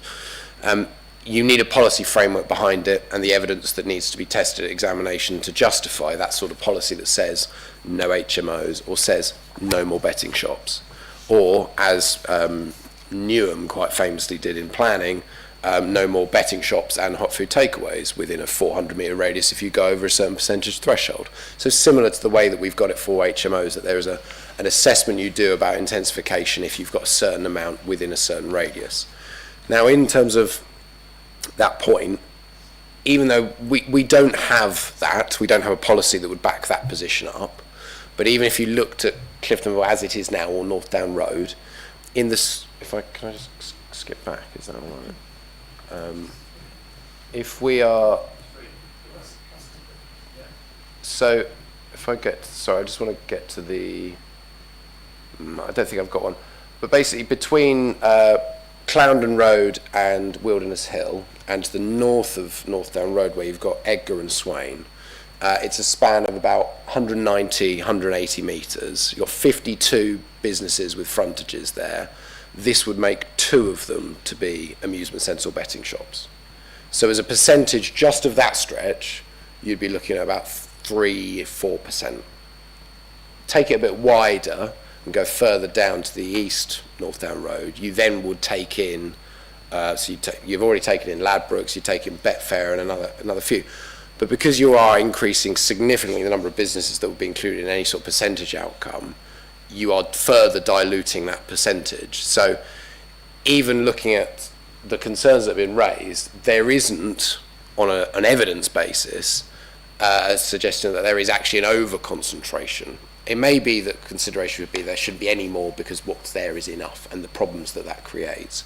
But again, without any policy framework behind it, there isn't a policy to refuse it on the basis that we shouldn't have more of these sorts of premises. To your point about noise, that is probably the main issue that we've looked at as officers, because of the concerns of environmental health, and just generally the 24-hour point is certainly relevant. The smoking shelter, the smoking area at the back, the limit that's been put on that is on the basis of it being, environmental health sort of dictating that that's appropriate within an area that is, whilst not a town centre, it is a district centre, it's got activity going on, and some of that activity does go on late at night. There are obviously drinking establishments, and pretty much all of the convenience retail stores there are open until 10 or 11 as you go along there. So there is activity. In terms of, I don't know whether or not, Emmy, there was anything more to add in terms of the actual provisions, because there are a notable number of conditions related to it, but just on the smoking area particularly, the way we are restricting that is primarily time-based.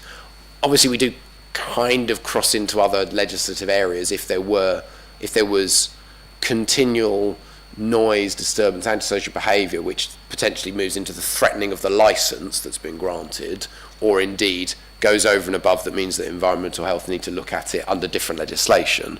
But from the planning side of things, in terms of what's been put in place, it's a small area. We wouldn't expect a huge concentration of people. It would be different if the land was larger and it was a pub in the evening with residential properties. So I think it's an appropriate balance to restrict it by a time. I don't know, is there anything that... Yeah, sorry, just looking through the noise impact assessment that they submitted with the application on this particular point. So when looking at the smoking shelter, they've assessed it from the nearest rear windows of the neighbouring properties, which they're saying are 10 metres and 25 metres away from the smoking shelter. And then from looking at that, they've looked at the the potential noise levels from the use of that space, and they obviously, when doing the noise impact assessments, look at it versus background noise, and obviously the later it gets, the more the background noise reduces, and therefore the more impact that the use of that space is having. So the assessment has concluded that that smoking shelters shouldn't be used during nighttime hours because of the fact that background noise is so low, and therefore that's where the recommendation for the hours of use of the smoking shelter have come from. So it's within the mitigation of the noise, like within the noise management plan, so set out as mitigation for that impact, which is linked to the condition.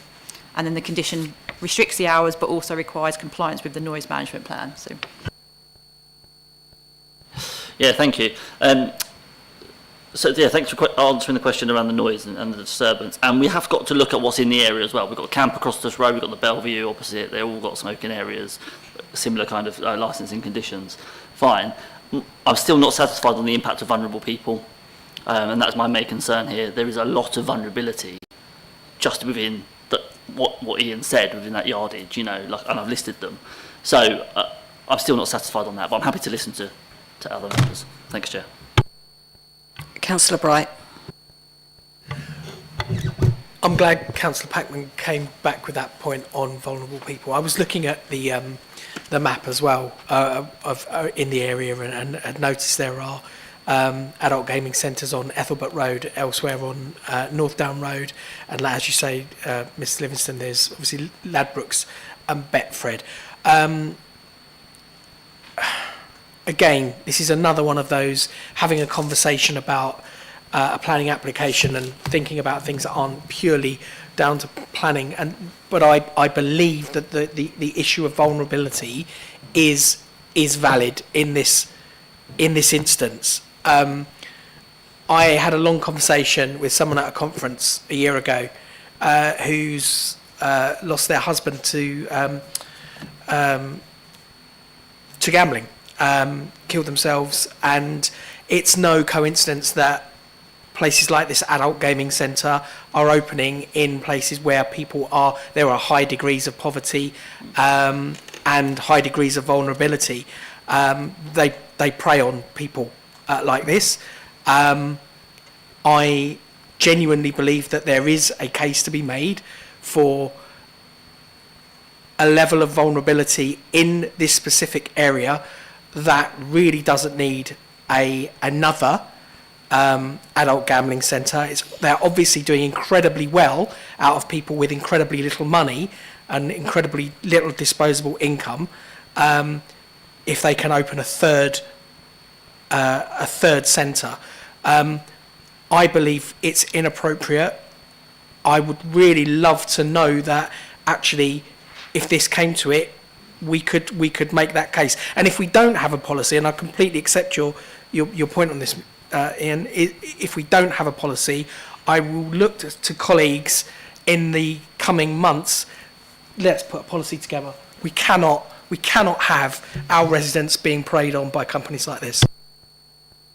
Before I bring Mr Livingston back in, I will just make one comment. You're absolutely right about the policy. As councillors, we need to take away from this meeting, regardless of the outcome of the vote at the end, we need to take away from this meeting the local plan cabinet advisory group and any other means to consider whether or not a policy is appropriate and what areas it should cover. But I'm going to hand back to Mr Livingston now.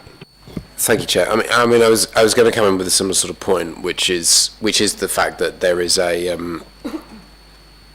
if there is evidence behind the point about concentration and the link from that to impact on deprivation of vulnerable individuals in this particular area, and there are things that are obviously looked at by separate legislation, be it the Gambling Commission looking at these sort of issues, which is obviously a government body that looks to legislate on to ensure that certain things are occurring, background checks, etc. And also there's the licensing regime about granting a license and actually making sure that certain provisions are put in place. I mean, it can be as broad as age restrictions, which is what the license would bring in, as well as this license has something about the position of the ATM away from certain machines. There are that minutiae detail is looked at through other regimes as well. But in terms of having a policy, that's how it's dealt with. If there is a concern, it's got to go through a full examination process to justify anything that is saying you can't have that use here at all, because it's very clear from local government association guidance as well as the NPPF that it's not enough for the moral concerns that people have, legitimate concerns. That's not a planning reason. You need the policy that's backed up by the evidence that says actually there's an over-concentration here that affects the retail environment, or that affects the fact that this is one of the most deprived areas in terms of the super output areas. So that isn't here, and actually even if that was here, I would certainly suggest that actually in terms of the number of businesses along there, if we applied the same percentage that they have in other authorities, Newham being the example, within 400 metres you're not getting 5% of the businesses being this sort of thing. So, but that's not to say that you couldn't put something in place that potentially stops it in the future, but that's through the policy. So. Do I have any other speakers? Oh, Councillor Packman coming back. So does that mean we have no grounds to object to this application on the basis of vulnerable people because we haven't got the policy behind us, which I think is actually really, really poor from the council perspective, that we're 50 odd years old, we don't have a policy to support vulnerable people? Well, no, it's not, no, sorry, just to be very clear on that. The policies generally look at health and well-being, just like the National Planning Policy Framework has got general principles about supporting health and well-being. In terms of having a policy that is dictating what people can do with sites when they apply for planning permission, what we can consider, we do not have a policy that says in this location, or even broader than that across the district, that we will refuse applications for this type of use because of X, because of whatever the reason is behind it. We don't have that policy. So in terms of concerns about this application resulting in harm, we cannot demonstrate that there will be harm, because one amusement centre gaming place on its own wouldn't be considered to have the actual harm that I think has been associated with the area more broadly. So no, there's no policy that would say you can restrict this on the nature of the use. Councillor Bright, did you want to come back?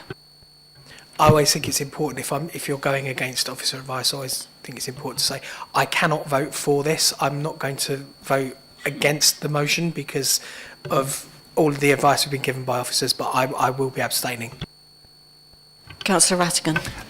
Thank you, Chair. Obviously, it's in my ward. I completely sort of understand the point of my fellow councillors, but obviously we are relying on planning rather than sort of moral. And I mean, like, you got all the half a dozen vape shops down there, and if you start looking at every single one, so it's really hard to sort of to refute, because I don't see any basis to refuse it. Councillor Wing. I do sit on licensing where we did approve this after quite a long process of asking questions, and there is just 3 of us on licensing. And one of the concerns we had was the 24-hour, and exactly the same, the vulnerability of the people around the area, but really there was no evidence to for us to be able to refuse it. I mean, on a positive side, the front of the shop, the plans for the front of the shop are a definite improvement on the look of the place. And I think all we can do is, which is what we did when we were on licensing, I have deep concerns about Oasis being next door neighbours, where Oasis domestic violence shop right next door, where gambling is a key issue in all sorts of situations of domestic violence, and we just need to appeal to the people that are running this that they are going to be good neighbours and will do all they can to protect the vulnerabilities of people who might be using that, or maybe in the locality. And we were given some reassurances on licensing that would happen. So again, it's not. So I've never been in one of these shops, places. It's not something I approve of, gambling, but people do, and we're not here to restrict what people can and can't do. So I'm quite conflicted as well. As another one who is conflicted, does anyone else want to comment? No. Okay. In that case, I will now put the motion for the officer's recommendation for approval to the vote. Those in favour? And those against? And abstentions.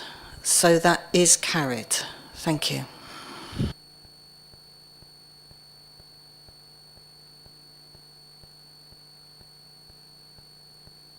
Okay, thank you. That is concludes the public speaking for this meeting. I will now call upon the clerk to read out the remaining planning applications.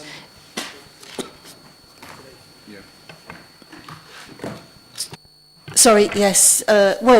Yes. Can I just double check? There isn't any on there that you wanted to call in apart from the one that you have to leave for?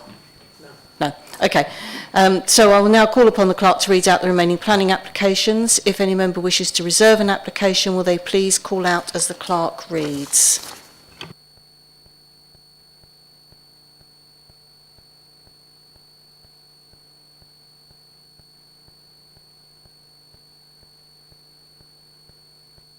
You just need to hang on in case one of the other two are called, then you'd have to come back in again. You know that, don't you? You can't run out of the building.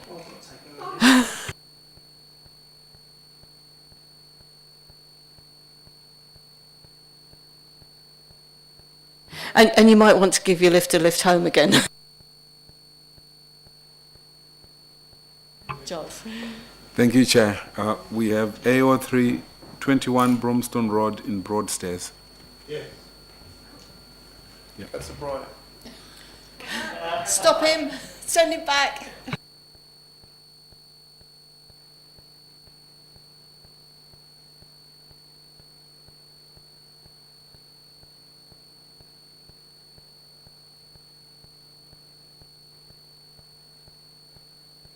Let's get to the end of this bit.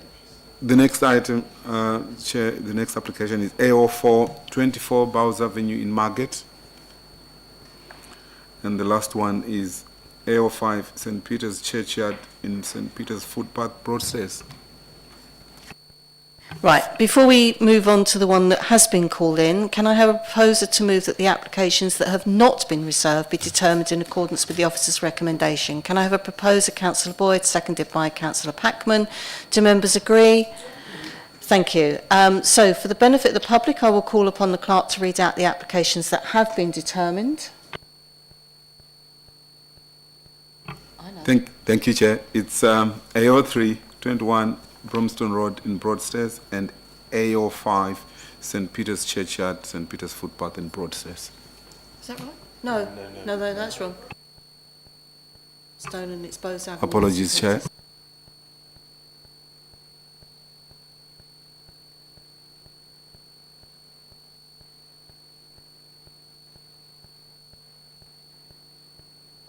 To read out again. Sorry, Chair, I'll repeat that. The ones that have not been called include AO4, 24 Bowes Avenue, Margate, and AO5, St. Peter's Churchyard, St. Peter's Footpath in Broadstairs. Right, thank you. We will now move on to discuss item AO3 and welcome Councillor Bright back to join us. 21 Bromstone Road, Broadstairs. Just bear with me a moment. We have no speakers on that, so I will hand straight over to the officer to do the presentation.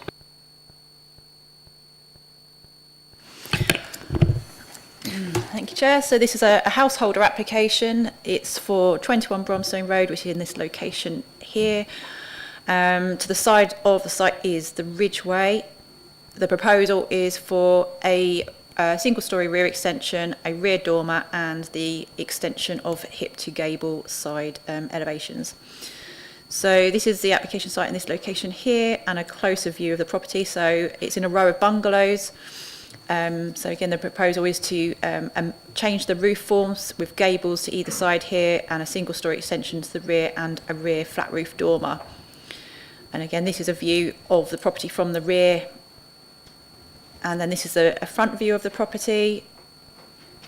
And then this is from the rear of the property. So this is the rear elevation. And then you can see looking towards the neighbour. So the neighbour on the corner, number 19, has got quite a deep rear extension that extends to the rear. And you can see that they've got some side windows here, but these are secondary windows that serve a internal conservatory that extends onto either side. So they're not habitable room windows for the purposes of them being the sole windows to serve that room. Again, that's the neighbouring extension to the rear. And then this is looking towards number 23. So the proposal is to keep the garage as it is here. So the roof extension is only up to the existing roof form of the building. So it doesn't extend beyond that point towards the neighbour. And then again, you can see the neighbour's side windows, and then looking towards the neighbour's garden. And then this is looking towards the rear of the site. So this is number 2, the ridgeway at the rear here. And you can see that's their garden, that's the rear elevation of their property here, and there's an existing shed or outbuilding in this location here. So this is the existing block plan of the property, and this is the proposed block plan.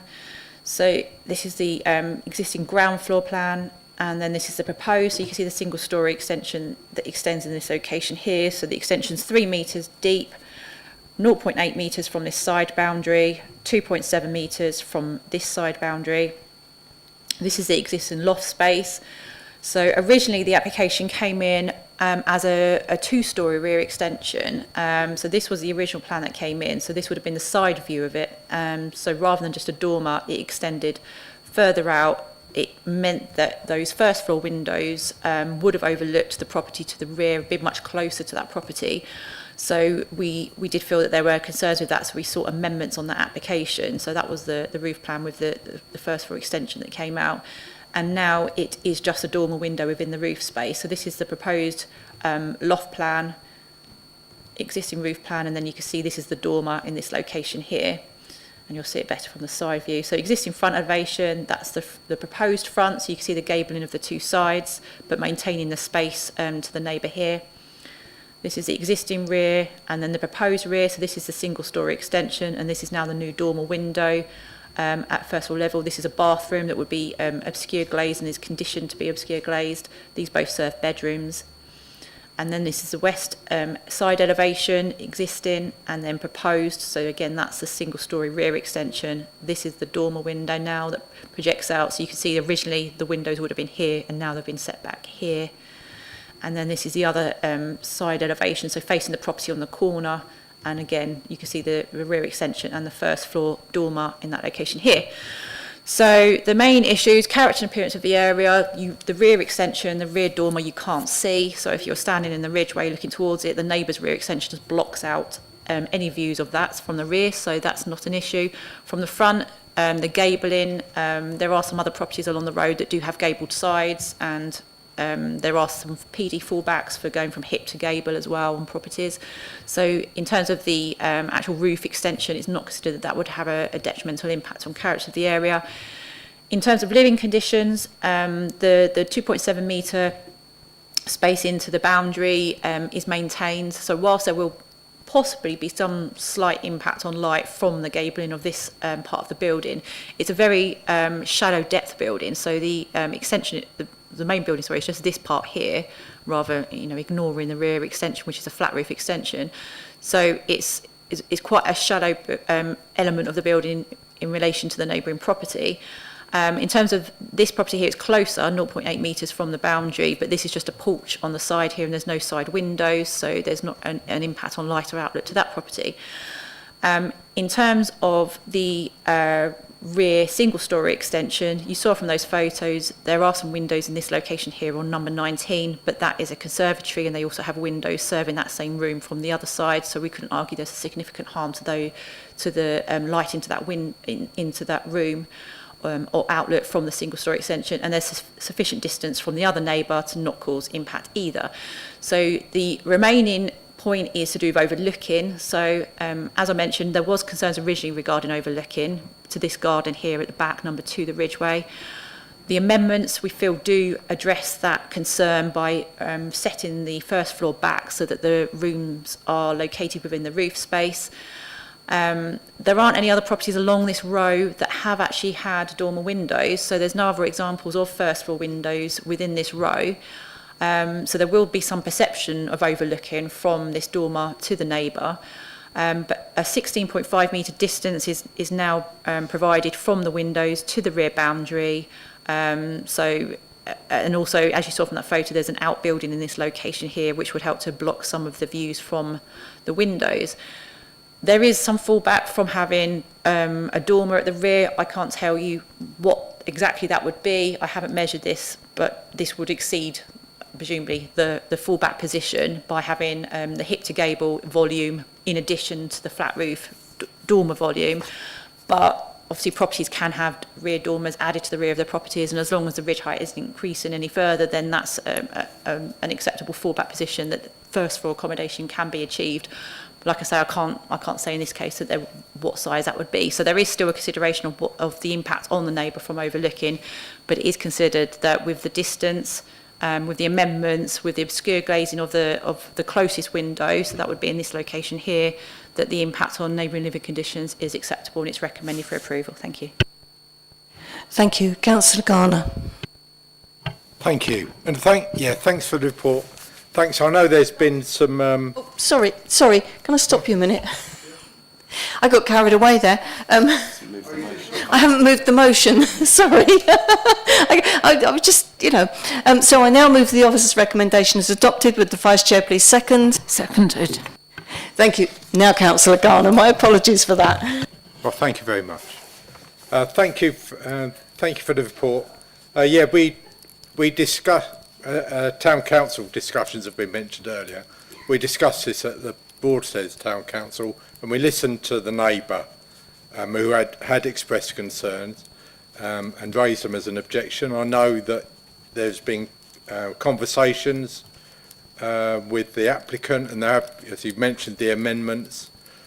I wanted just to have it potentially discussed here by people, because the original two-storey extension was considered to impact on neighbouring living conditions, I think mainly because of the overlooking. So that overlooking still exists, but it's just moved back a bit. So there's this sort of, it was refusable, and now it's moved back a certain distance. There's still some overlooking to the neighbouring property. I'm not so worried about overlooking the house, the back rear garden of the Ridgeway. It's the neighbour next door. So I'm pleased. I will say I'm pleased. There's been some amendments and objections have been listened to, which is a really good thing. But I just wanted to make sure that we had the opportunity, or anybody else had an opportunity, to question this.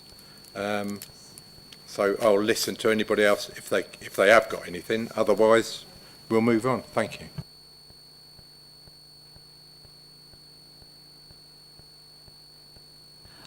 So just on one point that you've mentioned to do with that, because I appreciated it was actually the neighbour to the side. I think it was this one here that was concerned about the overlooking, and I didn't really mention this point, but obviously when we look at dormer windows, we look at whether there's direct looking or indirect overlooking, and in this case, obviously all windows are in this location here. There's no side windows proposed within the roof space, and all of the windows would look into the rear garden. So the typical sort of position that we take with these is that because there's no direct overlooking into the neighbours, that we couldn't argue there's a justification that there's significant harm to overlooking on that basis.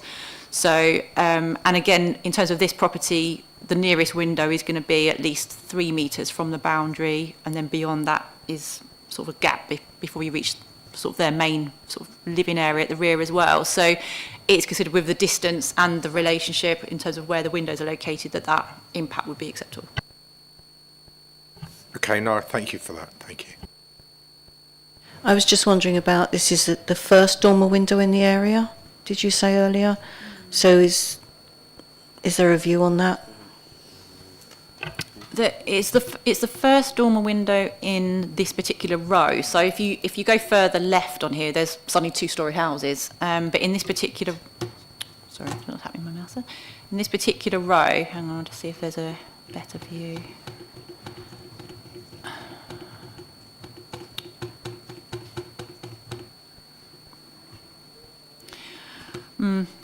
So yeah, I mean, I haven't got a wider view than that, I don't think.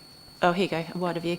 So yeah, all of these along here, none of these have dormers. But if you go a bit further along here, then you start to reach two-storey houses, and so there are other dormers present, but just in this particular row, there's nothing at the rear of these properties. So yeah, it would be the first one to introduce that. Obviously, again, there's scope for some of those to have done this under permitted development. Having a hip roof does make it more difficult. If these were gabled, it makes it much easier to have put the dormer in without exceeding the volume that makes it permitted. But yeah, so there would be some perception of overlooking from the fact that there's currently no first floor windows in that row. Thank you. Do I have any other questions or comments? In which case, we will now put the motion for the officer's recommendation to the vote. Those in favour? Any against? And any abstentions? So that's carried. Thank you very much. That's it. I think that's good night. Concludes the business for the meeting. Thank you for your attendance. And thank you for coming back, Councillor Wright.